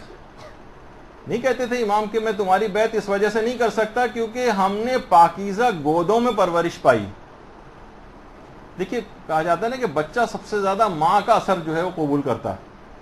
وہ سب سے زیادہ ماں کے ساتھ رہتا ہے, ماں کو زیادہ فوکس کرتا ہے. باپ کی الگ ذمہ داریاں ہیں لیکن وہ بھی ساتھ ساتھ ہی ہیں. جب بھی ہم وہ پڑھتے ہیں نا زیارات کے اندر بھی, وَأَشْهَدُ أَنَّكَ كُنْتَ نُورًا فِي الْأَصْلَابِ الشَّامِخَةِ وَالْأَرْحَامِ الْمُطَهَّرَةِ. یعنی اکثر زیارات کے اندر یہ معنی اور مفہوم ملتے ہیں کہ آئمہ کا جو نور تھا وہ پاکیزہ صلبوں سے ارحام مطہرہ میں منتقل ہوا ہے. یعنی باپ کے لحاظ سے پاکیزہ صلب اور ماں کے پاکیزہ رحم. اور باقاعدہ امام نے اپنے ان کے اوپر فخر بھی کیا ہے, اپنے والدین کے اوپر, یعنی وہ تربیت یافتہ والدین اور اپنی ماؤں کے اوپر جو ہے فخر کیا ہے. جس طریقے سے کہا جاتا ہے نا کہ جو کہ زہیر ابن قین, ان کی قسمت ان کی تربیت یافتہ بیوی کی وجہ سے تبدیل ہوئی اور پلٹ گئی, ورنہ یعنی گویا سعادت ابدی کی طرف جو آئے ہیں, ابدی شقاوت سے سعادت ابدی کی طرف آئیں. زہیر ابن قین ابتدا میں امام حسین علیہ السلام کی اتنی معرفت نہیں تھی,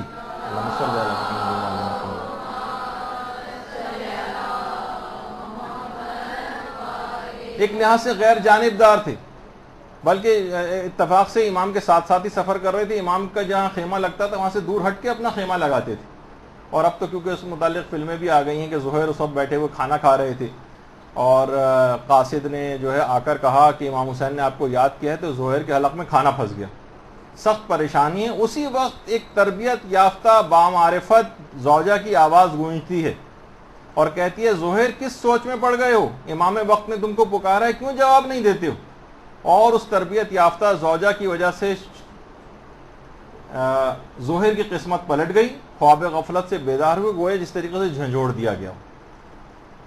دیکھیے اگر کوئی دنیا دار زوجہ ہوتی تو کہہ دیتی کہ کون سا امام کے اور چاہنے والے بہت سے ہیں, تم ہی جا کے وہاں پر کیا کرو گے, اور بہت سارے بہانے پیش کر سکتی تھی. لیکن نہیں, اس نے بیدار کر دیا زہیر کو. اس کے بعد زہیر گئے ہیں اور اس کے بعد کس طرح سے شہادت کو حاصل کیا اور ایک سعادت ابدی کو اپنی اس بیوی کے فقط ایک جملے نے زہیر کو تبدیل کر کے رکھ دیا. تو ایسی تربیت یافتہ زوجہ ہوں گی, ایسی تربیت یافتہ افراد ہوں گے, تو گھر میں کوئی بھی اگر ایک شخص بھی تربیت یافتہ ہو جائے اور دوسرے کی تربیت کا بیڑا اٹھا لے, دوسروں کو بھی سعادت کی طرف اسی انداز سے لا سکتا ہے. ہاں اگر ماں خراب ہو جائے تو پھر بہت مشکل ہو جاتا ہے. گھروں میں ہم دیکھتے ہیں کہ جن کی مائیں خراب ہو گئی ہیں وہ گھروں میں ان اولادوں کا بہت مشکل ہو گیا ہے کہ وہ تربیت یافتہ ہو جائیں. حضرت نوح کے متعلق کہا جاتا ہے کہ حضرت نوح کے 4 بیٹے تھے, 3 بیٹے نیکوکار تھے, ایک بیٹا خراب نکل گیا تھا, وہی جس کے متعلق کہا جاتا ہے کہ وہ پہاڑ پر جا کر چڑھ گیا تھا. اس کی وجہ روایت میں یہ بتائی گئی وہ 3 بیٹے الگ ماں سے تھے, اور یہ جو ایک یہ والا بیٹا تھا یہ الگ خراب ماں سے تھا, جس کا اخلاق و کردار اور جو ہے وہ عقیدہ بھی خراب تھا. تو اور یہی وجہ ہے کہ ان بے تربیت اولادوں کو دیکھ کر سخت افسوس کا اظہار کیا امیر المومنین علیہ الصلوۃ والسلام نے جنگ جمل میں جب لاشیں بکھرے ہوئے تھے.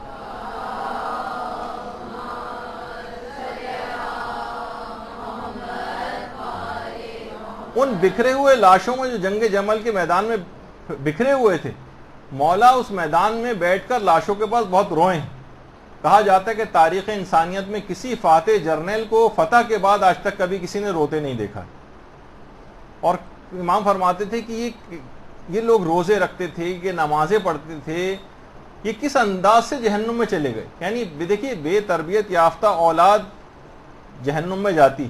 یعنی مائیں اگر ان کی صحیح طور پر تربیت کرتی اور محبت اہل بیت کو ان کے اندر منتقل کرتی اور یہ اپنے امام کی معرفت رکھتے اور اپنے امام کی اطاعت کرتے, ان کے احکام کی خلاف ورزی نہ کرتے, تو یہ کبھی جہنم میں نہیں جاتے.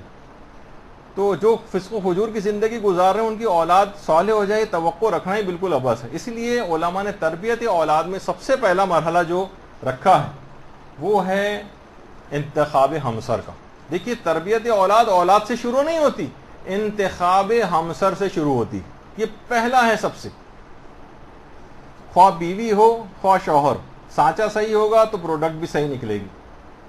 اکثر والدین دیکھیے ان کی ذمہ داری کی جب تلاش میں نکلتے ہیں اپنے لیے داماد کی تلاش میں، اپنے لیے بہو کی تلاش میں، بہنیں نکلتی ہیں اپنے لیے بھابھیوں کی تلاش میں، تو اس میں ڈھونڈی جانے والی خصوصیات میں جو سب سے کمتر چیز ہے وہ دین ہے، سب سے کمتر، بلکہ اگر پایا جائے تو شاید وہ رشتہ ریجیکٹ بھی ہو جاتا ہے۔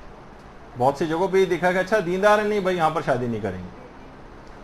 یعنی خود میرا اپنا ناقص تجربہ، جسے کوئی تجربہ بھی نہیں کہا جا سکتا، لیکن میں نے جتنا بھی کچھ دیکھا ہے، میں نے یقین کیجئے بے نمازی ہونے کی وجہ سے کسی کی طلاق نہیں دیکھی، نمازی کی طلاق دیکھی، نماز جس میں نماز کو بیس بنایا گیا ہو۔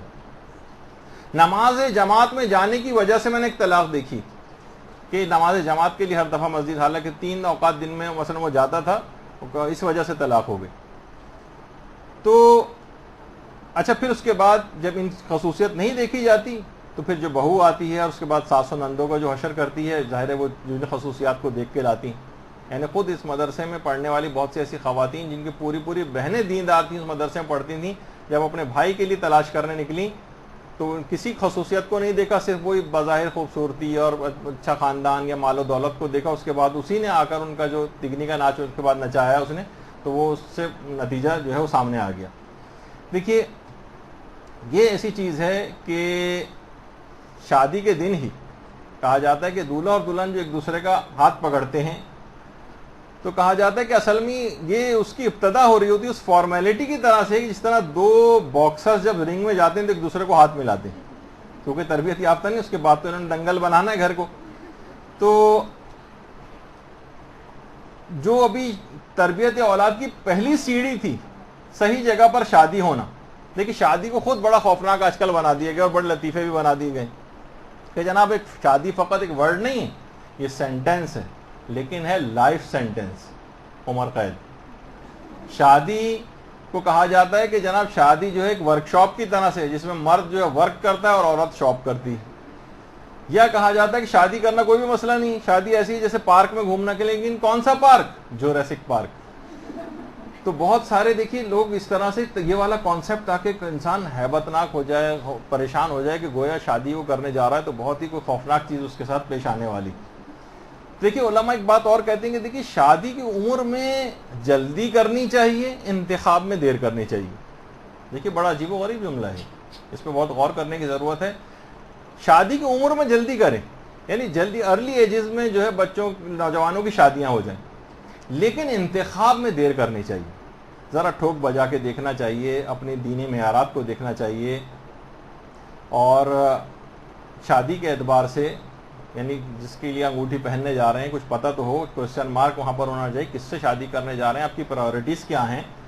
اگر عام شہری بنانے والی پرائورٹی ہے اولاد کو تو ٹھیک ہے، پھر تو آپ جس طریقے سے ہو رہی ہیں اس طرح سے، لیکن اگر کوئی سعادت ابدی حاصل کرنی ہے، جنت حاصل کرنی ہے، دوزخ سے اپنے آپ کو بچانا ہے، تو کچھ معیارات ہیں۔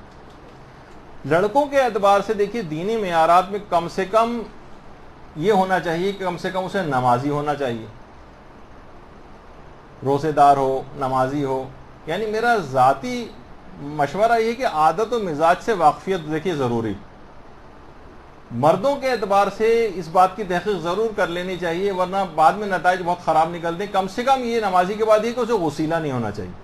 لیکن اگر کوئی شخص بہت غسیلہ ہے، اینگری ینگ مین، تو ایسے لوگوں کے ساتھ بہت پرابلمس ہوتی ہیں۔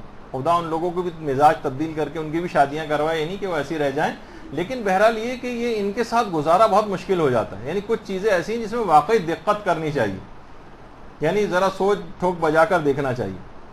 اچھا عورت کو کا بھی انتخاب سوچ سمجھ کے ہونا چاہیے، اس کی نفسیات سمجھتے ہوئے۔ البتہ یہ ضرور ہے کہ علماء کا تو خیر نہیں ہے، لیکن لوگوں نے مذاق کے طور پہ کہا ہے کہ جناب عورت کو سمجھنا بڑا مشکل کام ہے۔ عورت کو سمجھنے کا خلاصے کا جو پہلا حصہ ہے وہ بھی اتنا زیادہ بہت ہی زیادہ جو ہے وہ تفصیلی ہے، اور مردوں کو سمجھنے کے بعد جو سمجھے کہ وہ آخری جو ہے وہ کتاب وہ بھی اتنی، اور واقعی اس کے اندر زیادہ پیچیدگی نہیں۔ البتہ یہ ہے کہ اگر غلط عورت کا مثلا انتخاب کر کے لے آئے تو اکثر ہم نے یہ دیکھا ہے کہ اچھا ایک بات اس کے اندر اور بھی کہہ دی جائے کہ بہت سے لوگ کہتے ہیں کہ اگر غلط عورت کا انتخاب کر کے بھی آ جائے تو اکثر بہت بے دین افراد بھی دیندار ہو جاتے ہیں۔ ایک صاحب کہہ رہے تھے کہ بیگم میں تمہاری وجہ سے میرا عقیدہ ٹھیک ہو گیا، وہ بھی بڑی حیران ہوئی، کہنے وہ کیسے؟ کہنے کہ اس وجہ سے کہ تم سے شادی سے پہلے میں جہنم پہ یقین نہیں رکھتا تھا، تو یہ گھروں کے اندر دیکھیے سب کچھ ہو رہا ہے. تو اگر شوہر اور بیوی میں سے ایک بھی بے تربیت اور خراب نکل گیا تو وہ دوسرے کی گئی تربیت کو بالکل زیرو کر دیتا ہے, نلیفائی کر دیتا ہے, نیوٹرلائز کر دیتا ہے. یعنی آپ بچے کو بنانا چاہتے ہیں نمازی, اور باپ جو ہے وہ نمازیں پڑھتا ہی نہیں اور اکثر قضا کرتا ہے. بچے کو بنانا چاہ رہے ہیں روزے دار, اور رمضان میں باپ کو کھاتے پیتے دیکھتا ہے.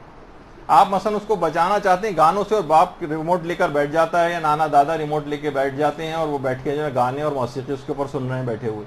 تو یہ بچہ جب اس قسم کے تضادات کو دیکھتا ہے تو وہ بہت کنفیوژن کا شکار ہوتا ہے. باپ منع کر رہا ہے, وہ دادا حضور یہ والا کام کر رہے ہیں, ماں یہ کر رہی ہے, باپ اس کے برخلاف بات کر رہا ہے. تو یہ تضادات کی وجہ سے بچوں کی اچھی تربیت نہیں ہو پاتی. تو ضروری ہے. اچھا یا الٹا بھی کر لیجئے, باپ اگر دیندار ہو اور وہ مثلا بیٹی کو باپردہ بنانا چاہے, اور ماں جو ہے وہ حجاب نہیں کرتی ہو, تو کس طریقے سے بچی وہ کرے گی. یعنی دوسرے کی تربیت کو خراب کر دیتے ہیں. جیسے ہم خود ہمارے استاد محترم کہتے ہیں, میں ایک جگہ پر شاید یو اے میں کسی جگہ پر مجلس پڑھنے کے لیے جاتا ہوں, جب پورا ہفتہ یا پورا عشرہ میں نماز کی اہمیت کے اوپر پڑھتا ہوں, بعد میں ایک ذاکر صاحب وہاں پر آتے ہیں اور اس کے بعد اسی جگہ مجلس پڑھ کر نماز کے بالکل برخلاف مجلس پڑھتے ہیں کہ حضرت حر نے کون سی جو ہے وہ نمازیں پڑھ لی تھیں, اور دیکھیے وہ کتنا مقام حاصل کیا, اور اصل چیز عقیدہ ہونا چاہیے, اور عمل کی اتنی حیثیت نہیں ہے جس کو بڑھا دیا گیا وغیرہ. یعنی میرے پورے 10 مجلسوں اس میں محنت کرتا ہوں, اس کے بعد وہ شخص ایک مجلس میں آ کر اس کو ضائع کر کے چلا جاتا ہے. تو بعض اوقات یہ ہوتا ہے کہ ماں پوری کوشش کر رہی ہے, باپ کے طرز عمل کی وجہ سے ساری تربیت بیکار ہو رہی ہے. باپ پوری کوشش کر رہا ہے, ماں کی تربیت کی وجہ سے پوری چیز خراب ہوئی جا رہی ہے, کیونکہ ماں کی تربیت خود جو ہے وہ ٹھیک نہیں ہوئی. تو اچھا, اب جن لوگوں کی شادیاں ہو گئی ہیں, اب وہ کہیں گے یار بھائی انتخاب ہمسر, ہم کوئی نئی شادی تو کرنے نہیں جا رہے ہیں, اب ہم کیا کریں.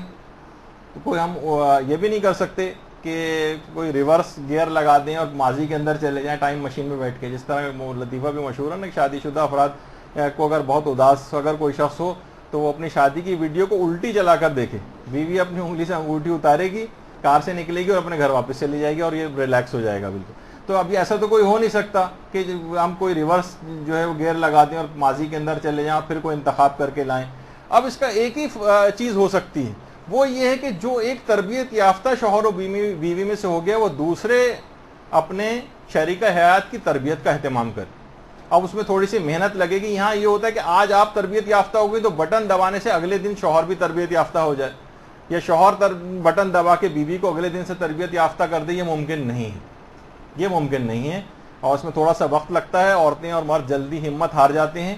ان کو گھروں میں درس کا انعقاد کریں, دروس سنوائیں, کتابیں لے کر آئیں, حدیثیں پڑھ پڑھ کے سنائیں, اپنے فریج کے اوپر حدیثیں لکھ کر لے کر لگائیں, اور کتاب سے کوئی چیز ایسی اچھی چیز پڑھیں, اس کے علم میں لے کر آئیں, ای میل اس کو کر دیں, میسج کر دیں. بہت سارے طریقہ کار ہو سکتے ہیں کہ جس پہ اپنے دوسرے شریک حیات کی تربیت کا اہتمام انسان کر سکتا ہے. اس کو باقاعدہ زمزم پلانے کا احترام کریں, کیونکہ خود اندر جا کر بہت ساری چیزیں, جیسے کہ ہم نے پچھلی نشست میں بھی عرض کیا تھا, اس کے اندر بڑی خصوصیات ہیں. یعنی بہت سارے چیزیں جو ہیں وہ کی جا سکتی ہیں. آپس میں برے الفاظ ایک دوسرے کو استعمال نہ کریں, برے القابات استعمال نہ کریں, لڑائی جھگڑا نہ کریں کہ ایک فریق مذہبی ہو گیا تو فوراً دوسرے کو بھی چاہتا ہے ڈنڈے کے زور پہ کروانا چاہے, تو یہ ممکن نہیں ہوتا. اس کا مائنڈ تبدیل کرنا پڑتا ہے, برے الفاظ کہنے سے اجتناب کرنا پڑتا ہے. وہ جو دیکھیے کتنی چیزیں اس طرح سے دماغ میں آ رہی ہیں کہ وہ چور کہتا ہے کہ مثلا میں دل چاہتا ہے کہ تمہارے لیے جو ہے وہ ایک کالونی کا نام اور ایک چورنگی کا نام تمہارے نام پہ رکھوں, ایک مثلا اس کا نام ناگن چورنگی اور بھینس کالونی مثلا. تو اب یہ تمام چیزیں کیا ہوگا کہ عورت کو اس کی عزت نفس مجروح ہوتی ہے اس قسم کی باتیں کرنے سے, تو پھر یہ کبھی دین کی طرف اس انداز سے راغب نہیں ہو سکتی. اسی طریقے سے عورتیں اپنے شوہر کو ذہانت سے رام کر کے دین کی طرف لے کر آئیں. دیکھیے آپ کتنی چیزوں میں تو اس کو رام کرتی ہیں, کیسے اس سے جو ہے پیسے نکلوا لیتی ہیں شاپنگ کے, کتنی چیزوں میں اس کو جو ہے ایک لحاظ سے بیوقوف بنا کے کام لیا جاتا ہے. تو دین میں اپنی ذہانت کو استعمال کیوں نہیں کیا جاتا؟ دیکھیے بڑی اہم چیز ہے کہ ویسے تو دیکھیے گھر میں ہر وقت لڑائی جھگڑا ہو رہا ہے اور زبان درازی ہو رہی ہے, لیکن زبان کو دین کے لیے استعمال نہیں کیا جاتا. دیکھیے کہا جاتا ہے نا کہ کیا کریں ایسا کہ ہاتھی جو ہے لومڑی کے پیچھے پیچھے چلنے لگے, تو جس کا جواب ہے کہ ہاتھی کی لومڑی سے شادی کروا دی جائے. یعنی یہ اس کے معنی یہ ہیں کہ واقعتاً یہ ایک ایسا بندھن ہے کہ اس میں عام طور پر شہری زندگی میں مرد حضرات نہ بیویوں کی باتیں مانتے ہیں. تو دیکھیے اب بظاہر جو کہ ہم نے دیکھا ہے کہ اگر عورت دیندار نہیں ہے یا تربیت یافتہ نہیں ہے اور شادی کر کے دیندار فرد کے پاس آ جائے تو ایسی خواتین بنسبت مردوں کی زیادہ اچھے اپنے شوہر کو دیندار بنا لیتی ہیں. یعنی دیندار لڑکی اور شوہر بے دین ہو تو بہت جلدی شوہر کو دیندار بنا لے گی. اچھا شوہر دیندار ہے اور بیوی دیندار نہیں ہے تو بہت ہوا تو شوہر کے زور و زبردستی سے حجاب کر لے گی, پردہ کر لے گی, لیکن تبدیل نہیں ہوتی. بہت کم دیکھا ہے تبدیلی اس کے اندر آتے ہوئے. تو بہرحال دیکھیے یہ تمام چیزیں ایسی ہیں کہ بہت کم ایسا ہوتا ہے. عام طور پر یہ بھی کہا جاتا ہے کہ شہری زندگی میں تو مرد حضرات صرف خواتین کی بات مانتے ہیں اور عورتیں ان کو دین کی طرف اس انداز سے راغب کر سکتی ہیں. خواتین کے معاملے میں تھوڑی سی ذرا چوائس کے اعتبار سے یعنی کہا جائے کہ عورتوں کے پاس چوائس کم ہے کہ ظاہر رشتوں کا جو مسئلہ ہے یہاں پر وہ اتنا زیادہ ان کا نہیں چلتا کہ وہ اتنے معیارات والے لڑکے کو اپنے لیے تلاش کریں, منتخب کریں. عام طور پر یہ خواتین کے پاس چوائسز نہیں ہیں, گھر والوں کے پاس ہیں. تو لیکن یہ بھی ضرور ہے کہ خواتین کے بھی مائنڈ تقریباً بدل گئے ہیں آج کل, اور دیندار خواتین بھی ہیں وہ بھی یعنی اگر مالدار ہو اور اس کے مقابلے میں ایک دیندار غریب سا نوجوان ہو اس کو پسند نہیں کرتی, اس کا رشتہ خود بھی ریجیکٹ کر دیں گی. تو اس میں خود بھی ان کو اپنے اندر تبدیلی لانے کی ضرورت ہے. تو اس کا حل یہی ہے کہ جو دیندار افراد ہیں وہ آپس میں دیندار گھرانوں میں شادیاں کریں, تاکہ یہ والا جو کنفلکٹس, ورنہ یہ ہوتا ہے کہ یہ ہمیشہ رسہ کشی آپس میں چلتی رہتی ہے. کبھی کامیاب ہو جاتے ہیں اس میں تو دوسرا دیندار ہو جاتا ہے, ورنہ دوسرا ہمیشہ اینٹی اور اپوزٹ پارٹی کا ہو کر بچوں کی تربیت میں ہمیشہ نقصان دہ فریق کا پارٹ پلے کرتا ہے. تو جب بھی روایت کے اندر دیکھیے جملہ بھی کہا گیا کہ انسان کی رفیقہ حیات گردن میں ڈالے جانے والے ایک توق کی طرح سے, اب تم خود فیصلہ کر لو کہ کون سا توق اپنے گردن میں ڈالنا پسند کرو گے, یعنی لعنت کا توق یا مثلا رحمت کا توق. تو یہ روایات کے اندر یہ اس طرح سے چیزیں آئی ہیں. اور بعض اوقات صرف کیا ہوتا ہے کہ اگر صرف خوبصورتی کو معیار بنایا ہے تو جو شخص روایت میں پیغمبر اسلام فرماتے ہیں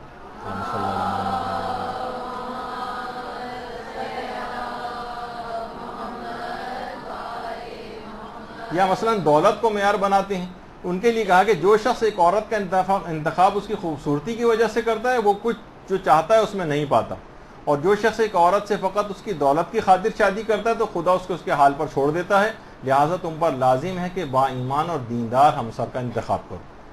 تو دیکھیے اس کے اندر کہیں بھی مال و دولت, خوبصورتی اور دیگر معیارات کو نہیں بتایا جا رہا ہے. یہ اگر ساتھ میں حاصل ہو جائے تو بہت اچھی بات ہے, نہیں حاصل ہو تو کم سے کم کچھ چیزیں اس کے اندر اس طرح سے ضرور رکھنی چاہیے کہ جو بنیادی صفات ہیں وہ کم سے کم اس کے اندر ضرور ہونے چاہیے.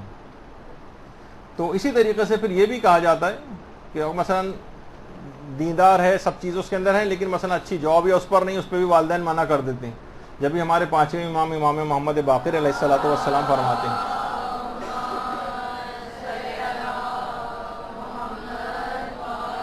کہ امام فرماتے اس سے بڑھ کر کوئی اور مصیبت کی بات ہی نہیں ہے کہ کوئی جوان مومن اپنے برادر ایمانی سے اس کی بیٹی کی خواستگاری کرے اور باپ جواب میں یہ کہے کہ تم کیونکہ مالی لحاظ سے میرے ہم پلہ نہیں ہو لہٰذا میں تم سے اپنی بیٹی کی شادی نہیں کروں گا. اس سے بڑھ کر مصیبت کی کوئی بات نہیں.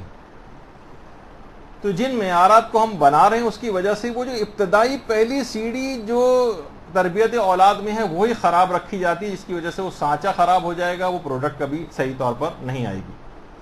تو یہ بھی روایت میں ہے کہ عورت سے نکاح 3 چیزوں کی خاطر کیا جاتا ہے, یا دین کی خاطر, یا حسن کی خاطر, یا مال کی خاطر. تو تم دیندار عورت کو اختیار کرو, اور یہی چیز مردوں کے حوالے سے بھی جو ہے وہ کہی گئی. اچھا اب دیکھیے بس جلدی اس بات کو ختم کرتے ہیں کہ علماء فرماتے ہیں کہ دیکھیے انتخاب ہمسر جو ہے, جس کو بھی تلاش کیا جا رہا ہے, جس سے مجھ پہ بچوں کی مستقبل کا دار و مدار ہے, نسلوں کا, اس میں 2 چیزیں, یا تو کچھ بنیادی صفات ہیں جن پر کوئی کمپرومائز نہیں ہونا چاہیے, اور کچھ صفات کمال ہیں ان پر کمپرومائز ہو سکتا ہے. بنیادی صفات جن پر کوئی کمپرومائز نہیں کرنا چاہیے اس میں مثلا ایک ہے دینداری.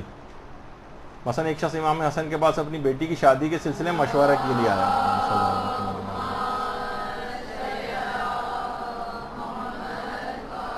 تو امام نے فرمایا اس کی شادی کسی متقی پرہیزگار شخص سے کرو, کیونکہ اگر اس سے محبت کرے گا تو اس کی عزت و احترام کرے گا, اور دشمنی کرے گا تو اس پر ظلم نہیں کرے گا.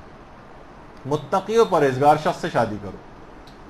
تو کچھ بنیادی صفاتیں کم سے کم دیندار ہونا چاہیے, واجبات و حرام کا خیال کرنے والا ہونا چاہیے. مال حرام نہ کمانے والا ہونا چاہیے. تو جو مال حرام جو کما رہا ہوتا ہے, جسموں میں جا رہا ہوتا ہے, بہت کم امکان ہوتا ہے کہ یہ سعادت مند ہو سکے. سخت وسیلہ نہ ہو, جیسے کہ ابھی میں نے کہا, بد اخلاق نہ ہو, اس کے ساتھ گزارا بہت مشکل ہو جاتا ہے. اب باقی جو خرابیاں ہیں وہ آپ رفتہ رفتہ اس کی دور کروا سکتی ہیں. اچھا, کچھ صفات کمال ہیں جن پر کمپرومائز اگر ہو جائے تو بہت اچھا ہے, اس پہ کمپرومائز نہ کریں. بے دینی پر, بے نمازی پر, بہت زیادہ غسیلہ, بد اخلاق, مال حرام کمانے والا, اس کے لیے بہت مسئلہ مشکل ہو جائے گا. ہاں, صفات کمال پہ کمپرومائز ہو سکتا ہے. مثلا چاہے اس کی پڑھائی اتنی زیادہ نہیں آپ کے لیول کے مطابق, جاب اتنی زیادہ اچھی نہیں جتنی آپ کا معیار ہے, کاروبار اس کا اتنا اچھا نہیں چلتا ہے جتنا آپ چاہتے ہیں, اس کے بعد ذاتی گھر نہیں کہ مثلا کہیں کرائے پر رہتا ہے, گاڑی اتنی اچھی نہیں ہے, یا مثلا موٹر سائیکل چلاتا ہے یا کچھ بھی ہے, ابھی اس کے پاس اتنے وسائل نہیں ہیں, یا اتنا اچھا کوئی بہت ریناؤنڈ خاندان نہیں ہے. آج کل یہ بھی بہت چیزیں ہو گیا کہ بہت اثر رسوخ والے ہوں تو ذرا اس کی طرف جاتے ہیں تاکہ ہم بھی کچھ ترقی کر سکیں ان کے بیس پہ. ایسا نہیں, ان صفات کمال پر کمپرومائز ہو سکتا ہے. یہ کچھ کم ہو تو کوئی بات نہیں, ایکسیپٹیبل ہے, لیکن جو بنیادی صفات ہیں اس پہ کمپرومائز کریں گے تو نقصان ہو سکتا ہے. اچھا, اب دیکھیے, تربیت اولاد میں بنیادی صفات جو ذکر ہوئی ہیں نا, ان کا اثر ہے, صفات کمال کا اتنا اثر نہیں ہے, اس وجہ سے اس پہ کمپرومائز کرنے کو کہا ہے. اچھا, اگر اب کسی, ابھی تو میں نے لڑکے کی بات بتائی, اب لڑکی کا انتخاب کرنا ہے تو کم سے کم اسے باحجاب ہونا چاہیے, اس کو منہ پھٹ, بے باک یا بدتمیز نہیں ہونا چاہیے. تو بہت مشکل ہے کوئی شخص اپنی عادت تبدیل کر سکے بعد میں جو عادت بن چکی ہوتی. یا مثلا حرام فلموں اور گانوں کی بہت زیادہ دلدادہ, اس کے لیے چھوڑنا بہت مشکل ہوتا ہے. خدا ان لوگوں کی بھی اصلاح کرے, ان کی شادیاں کروائے, لیکن بہرحال جو عام طور پر صفات کمال پہ کمپرومائز ہو سکتا ہے, لیکن جو بنیادی صفات ہیں ان پہ کمپرومائز نہیں کرنا چاہیے. اگر دونوں مل جائیں تو بہت ہی اچھی بات ہے, اس میں کوئی فرق نہیں. اچھا, آج کل ایک چیز اور ہو گئی جو کہ بڑا علماء بھی اس کو تنقید کے لحاظ سے دیکھ رہے ہیں اور اس کے متعلق بات بیان کر رہے ہیں, جسے لوگ ایک دم سے اس کے اینٹی چلے جاتے ہیں, سوچتے ہیں کہ شاید اس کی بات کے خلاف بات ہو رہی. بھائی, ابھی لڑکی پڑھ رہی ہے, اچھا پڑھ رہی ہے, کتنے ہی چاہے نقصانات اس کے کیوں نہ ہوں, اچھا وہ پڑھائی کے دوران وہ جن اداروں کے اندر پڑھنے جا رہی ہے وہاں اس کا اخلاق و کردار کیسا خراب ہو رہا ہے, اس کی طرف کوئی توجہ نہیں. اور پڑھائی کی وجہ سے اس کے رشتے ٹالتے جا رہے ہیں, یہاں تک کہ خود جیسے ہمارے استاد محترم کہتے ہیں, پھر یہ نتیجہ آ جاتا ہے کہ جب وہ پڑھ لکھ جاتی ہے تو پھر وہ کہتی ہے کہ میرے برابر کا پڑھائی والا رشتہ ہونا چاہیے, اس میں اور ٹائم لگ جاتا ہے ملنے میں. پھر وہ کہیں جاب کرنے لگتی ہے, پھر وہ کہتی ہے کہ کم سے کم اتنا اسٹیٹس تو ہوئے, تو مجھ سے بھی کم کماتا ہے, اس کی حیثیت مجھ سے بھی کم ہے, اس کا رشتہ ریجیکٹ ہو جاتا ہے. پھر اور عمر اس کی آگے نکل جاتی ہے, یہاں تک کہ ایک نئی کھیپ لڑکیوں کی, کم عمر لڑکیوں کے معاشرے میں آ جاتی ہے. تو اس بڑی عمر والی کا انتخاب کے بجائے چھوٹی عمر والی لڑکیوں کی طرف جاتے ہیں لوگ. تو اس چکر میں اس لڑکی کی عمر نکلتی چلی جاتی. تو دیکھیے, بہت ساری چیزیں اس طرح کی ہیں کہ جب والدین جائیں کہ بھائی ابھی لڑکی پڑھ رہی ہے, جیسے کہے تھے, اس کو اس طور پہ نہیں لینا چاہیے, مذاق کے طور پر ہی لیں اس کو, کہ خان صاحب گئے کہ لڑکی کی شادی کرنی ہے, انہوں نے کہا خان صاحب ابھی تو لڑکی پڑھ رہی, کہنے کہ ٹھیک ہے ہم 1 گھنٹے بعد آ جائے گا. پھر تو یہ مقصد یہ کہ یا تو اتنی جلدی پڑھائی ختم ہونے والی ہو کہ آپ کہیں چند مہینے رہ گئے ہیں تو اس کے بعد ہم اس کی شادی کر دیں گے, لیکن سال ہا سال تک پڑھتے چلے جا رہے ہیں اور اس دوران شادی کی عمریں ان کی نکلتی چلی جا رہی ہیں. بہت بڑے فساد اور خرابی کا باعث یہ چیز بن رہی ہے. اور وہ جو اس کے اخلاق اور کردار پر جو چیزیں مرتب ہو رہی ہیں, ساری زندگی, استاد شہید مطہری کہتے تھے, ساری زندگی کا تقویٰ و پرہیزگاری بھی اس کا جبران اور کمپنسیٹ نہیں کر سکتا جو اس کی روح کو نقصان پہنچ چکا ہوتا ہے. اچھا, آیت اللہ ابراہیم امینی, جن کا میں نے حوالہ دیا, اس سے پہلے بھی کئی دفعہ میں ان کا یہ قول کوٹ کر چکا ہوں, وہ فرماتے تھے کہ دیکھیے, لڑکوں کے اعتبار سے اور لڑکیوں کے اعتبار سے جو زیادہ سے زیادہ عمر ہے اس کے بعد نقصان ہو جائے گا. یہ والی عمر اس کے اگر نکل گئی, کم و بیش آگے پیچھے اتنی عمر ہو جس میں لازمی, کہہ رہے میں نے پوری تحقیق کی ہے, پوری اس موضوع کے اوپر پوری ریسرچ کی ہے, میں نے یہ دیکھا ہے کہ جو بیسٹ عمر جس کے اندر اس کی شادی ہو جانا چاہیے کہ لڑکے کی, اس کے بعد اس کی اتنا بڑا نقصان ہو جائے گا کہ ساری زندگی اس کا جبران نہیں ہو سکتا, اس کی روح پہ جو اثرات مرتب ہوں گے, وہ ہے کہ اس کی عمر 17 سے 18 سال میکسیمم اس کی شادی ہو جانا چاہیے. اور اچھا ابھی اس میں جتنے بھی سوالات ہیں مجھے سب پتہ ہیں، اس کے بعد کیا دماغ میں سوالات آپ سب کے بھی آ رہے ہوں گے، ان سب کے بھی جوابات ہیں ہمارے پاس، لیکن ابھی اتنا اس کا وقت نہیں ہے. ہمیں ابھی صرف تربیت اولاد والے اگر صرف شادی بیاہ کے اس موضوع پر رہتے تو اس پہ بہت طویل بات ہو سکتی تھی. ان سب کے حل بھی ہیں اور جوابات بھی ہیں. اور لڑکیوں کے اعتبار سے کہتے تھے کہ زیادہ سے زیادہ عمر کی جس سے زیادہ تاخیر نہیں کرنی چاہیے وہ 15 سے 16 سال، 15 سے 16 سال، بہت ہوا تو 17 سال. تو ایسے افراد لڑکے زیادہ جلدی ذمہ دار ہو جاتے ہیں، زیادہ جلدی اپنے پاؤں پر کھڑے ہو جاتے ہیں، جو ارلی جن کی آپ شادی کر دیتے ہیں یا مثلا نکاح کر دیتے ہیں وہ زیادہ ذمہ داری کے ساتھ عام لوگوں لڑکوں کی نسبت. ورنہ کیا ہوگا، یہ 30 32 35 سال کا بھی کھلنڈرا لفنگا نوجوان بن کے گھومتا رہے گا معاشرے کے اندر. اور اگر شادی جلدی کر دیں گے، کم سے کم نکاح کر دیں گے تو زیادہ سنجیدہ ہو جائے گا. تو یہ تمام چیزیں ایسی ہیں کہ اگر اس کو جب بھی پیغمبر اسلام کی جملہ ارشاد فرماتے تھے کہ الگ روایت میں ہے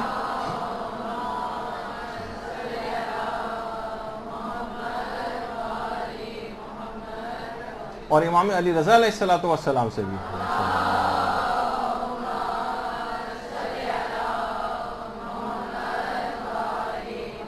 کہ نوجوان لڑکیاں درخت پر پکے ہوئے پھل کی مانند ہے، جب یہ پھل پک جائے تو اسے فوراً اتار لینا چاہیے، ورنہ دھوپ اور ہوا اس کو خراب کر دے گی اور وہ کھانے کے لائق نہیں رہے گا. اسی طرح نوجوان لڑکیاں جب بالغ ہو جائیں تو فوراً ان کی شادی کر دینا چاہیے، ورنہ وہ کسی نہ کسی فتنے میں ضرور مبتلا ہو جائیں گی.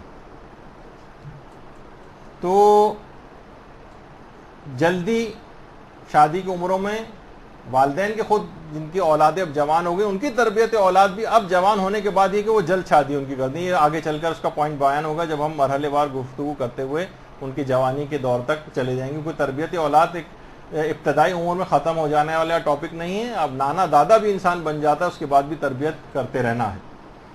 اور منفی شہرت والا کوئی خاندان نہ بھی ہو یہ زیادہ بہتر ہے. جب بھی روایتوں کے اندر بھی یہ چیز آئی ہے کہ کوڑے پر اگے ہوئے سبزے سے بچو، یعنی وہ لڑکی جس کی غلط گھریلو ماحول کے اندر تربیت ہوئی، یعنی غلط تربیت ہوئی ہے غلط ماحول میں، یعنی خوبصورت لڑکی ہے بظاہر اور سب چیزیں لیکن اس کے گھر کا ماحول بہت خراب ہے، تو کہا کہ کوڑے پر اگے ہوئے سبزے سے بچو. اور ایک روایت میں کہ بچے اپنے ماموں کے مشابہ ہوتے ہیں، یعنی بے تربیت یافتہ اس کے لڑکی کے بہن بھائی وغیرہ اس سے تربیت کر کے لاؤ گے تو اسی طرح کے مشابہ بچے پیدا ہوں گے. تو اچھا اسی وجہ سے نکاح کر دینا علماء کہتے ہیں بہتر ہے کہ اگر ان میں سے ایک بھی غیر تربیت یافتہ ہے تو رخصتی سے پہلے وہ دوسرے جو فریق ہے اس کی تربیت کر سکے. وہ اس دوران کا پیریڈ ذرا رومانٹک ٹائپ کا پیریڈ چل رہا ہوتا ہے تو اس میں فریقین ایک دوسرے کی بات مان لیتے ہیں. اس کے بعد تو پھر لڑائی جھگڑے ہو تو میں نے آپ کو بتا دی کہ وہ باکسنگ رنگ بن جاتا ہے اس کے بعد. اچھا اب ہو گیا انتخاب کے بعد اب آتا ہے کہ جناب یا تو منگنی کی کوئی تقریب ہوتی ہے یا امام ضامن وغیرہ کی کوئی تقریب ہوتی ہے. انتخاب ہمسر سے تربیت اولاد کا پہلا مرحلہ شروع ہوا جس سے اثر انداز یعنی جیسا انتخاب کر کے لا رہے ہیں بس تربیت اولاد میں اتنی خرابیاں یا اچھائیاں ملیں گی آپ کو. اچھا اس کے بعد جو ہونے والی تقریبات ہیں اس پہ ہم آئندہ گفتگو کرتے ہوئے جائیں گے. آج صرف اس پہ 1-2 منٹ بات کر کے اپنے موضوع کو ختم کرتے ہیں کہ یہ جو تقریب ہے یہ خود اثر انداز ہوتی ہے بعد میں پیدا ہونے والے بچے پر. یہ تقریب یہ رسومات یہ بچے پر اثر انداز ہوں گے. اس سے پہلے جو بھی مہندی ہوگی مانجا ہوگا مائیوں ہوگی اور یہ منگنی کی جو تقریب ہوگی امام ضامن کی جو تقریب ہوگی تو اس انتخاب کے اندر کچھ غلطیاں اگر کر دی ہیں اس کا الگ خمیازہ بھگتنا پڑے گا اولاد میں. اور اس تقریب کے اندر جو بھی شادی ہونے جا رہی ہے اور بچے کی پیدائش کا ایک لحاظ سے سیڑھی کی طرف انسان بڑھ رہا ہے، سیڑھی مرحلہ بہ مرحلہ آگے جا رہا ہے، یہ تمام تقریبات بھی بچے کی تربیت میں اثر انداز ہوں گے. اب اس تقریب میں جتنا گانا بجانا ہوگا، جتنا فسق و فجور ہوگا، جتنا اس میں مکس گیدرنگ ہوگی، جتنا اس میں ڈانس ٹائپ کی چیزیں ہوں گی، جتنا اس کے اندر اسراف کیا جائے گا، جتنا اس میں بے پردگی ہوگی، جتنا اس محفل کو محفل گناہ کبیرہ بنایا جائے گا. شب شادی کو شب گناہ کبیرہ قرار دیا جاتا ہے. آج کل جو ہمارے ہاں جو خاص طور پر جو چیز چل رہی ہے وہ شب گناہ کبیرہ. اور اسی طریقے سے یہ جو تقاریب ہیں یہ ساری گناہ کبیرہ کی تقاریب ہیں. اس کے اندر اگر سارے گناہ آپ کیلکولیٹ کرنے بیٹھے تو پورے صفحات بھر جائیں، اتنے گناہ ان تقاریب میں ہوتے ہیں. ان تقاریب کے اندر یہ لڑکا اور لڑکی جن کی شادی ہونے جا رہی ہے خود اس کے اندر پارٹیسپیٹ کرتے ہیں، اس کا ایک حصہ بنتے ہیں، اور اس کے بعد ان سے جو پیدا ہونے والے بچے ان کا سعادت مند ہونا بہت مشکل ہو جاتا ہے. اور صرف یہ منگنی کی رسم کی حد تک صرف باتیں رہتی. اب جب منگنی ہو جاتی ہے تو اب ان کی بات چیت آپس میں شروع ہو جاتی ہے، وہ ایک اور حرام کام ہے. ان کا ملنا ملانا، آپس میں ایک دوسرے کو ہاتھ لگانا، ایک گھومنے کے لیے جانا، رومانٹک گفتگو، یہ سب حرام ہے، کیونکہ یہ سب دونوں بالکل نامحرم ہیں ایک دوسرے کے لیے۔ لوگ اکثر سوال پوچھتے ہیں کہ جناب منگیتر سے بات چیت کرنا، فون پہ چیٹ وغیرہ کرنا کیسا ہے؟ تو ان کو یہی علماء کی طرف سے جواب جو ہے وہ دیا جاتا ہے کہ دیکھیے یہ عام نامحرم سے زیادہ خطرناک ہے منگیتر سے بات کرنا۔ اس میں تو پھر بھی کچھ حجابات آ جاتے ہیں، یہ تو سوچتے ہیں کہ اب ہماری شادی ہونے والی، بہت سے حجابات ان کے بیچ میں سے ترک ہو جاتے ہیں۔ اور جیسے کہ لوگ کہتے ہیں ہم تو بالکل عام سی باتیں شروع میں کرتے ہیں، آیت اللہ سیستانی فرماتے ہیں اس کی ابتدا حلال سے ہوتی ہے لیکن انتہا حرام پر ہوتی ہے، گناہ میں پڑنے کے شدید امکانات ہوتے ہیں۔ تو مستقبل کے بچے کے یہ ماں اور باپ جو بننے والے ہیں یہ گناہوں میں مبتلا ہوتے ہیں، یہ کس طریقے سے ایک بچے کی صحیح اسلامی تربیت کر سکیں گے؟ وہ تقریب جس کے اندر اس کی ابتدا رکھی جانے والی ہوتی ہے اسی کے اندر اتنے گناہ ہیں، اور اس کے بعد کی منگنی والی زندگی کے اتنے گناہ ہیں کہ جس کے نتیجے میں پیدا ہونے والے بچے کا پھر سعادت مند ہونا بہت مشکل ہو جاتا ہے۔ ان تمام رسومات سے جس کے اندر حرام کاریاں ہوں، ان سے اپنے آپ کو، نسلوں کو تربیت کے اندر، ان نسلوں کی بہترین تربیت کے حوالے سے ان تمام رسومات کے اندر سے ان تمام حرام کاموں کو نکالنا بہت ضروری ہے، ورنہ وہ تربیت کبھی بھی نہیں ہو سکی اور خراب نسلیں معاشرے کے اندر آئیں گی۔ اور اس کے بعد پھر شادی کا مرحلہ شروع ہوتا ہے، اس کے اندر انشاءاللہ جو ہماری اگلی گفتگو ہوگی اس کے اندر وہ والی ہم خرابیاں بیان کریں گے، شادی کے اندر جو تربیت اولاد کے اندر بہت زیادہ پیش آنے والی ہوتی ہیں۔ تو آج کی حد تک ہم صرف ایک لحاظ سے منگنی اور اس کے بعد تک رہے، اور اس کے بعد آپ نے دیکھا کہ آج کی پوری گفتگو ہو گئی اور اس کے اندر صرف اہمیت کا احساس آپ کو دلایا گیا کہ کتنا اہم ٹاپک ہے، کتنی باتوں کی اس میں، اور کچھ اس کے بعد جو باقاعدہ عملیات انجام دینے آئندہ کہ کیسے شادی کے بعد سے لے کر اور بچے کی ولادت سے پہلے تک کہ کون کون سے اس کو عملیات انجام دیں، کن چیزوں سے اپنے آپ کو بچانا ہے اور کیا کرنا ہے، یہ انشاءاللہ ہماری اگلی گفتگو عنوان ہوگا۔ وصلی اللہ علی محمد وآلہ الطیبین الطاہرین۔ اللجن اللجن اللجن اللجن یا مولا اللجن اللجن اللجن اللجن اللجن اللجن اللجن اللجن یا صاحب الزمان اللجن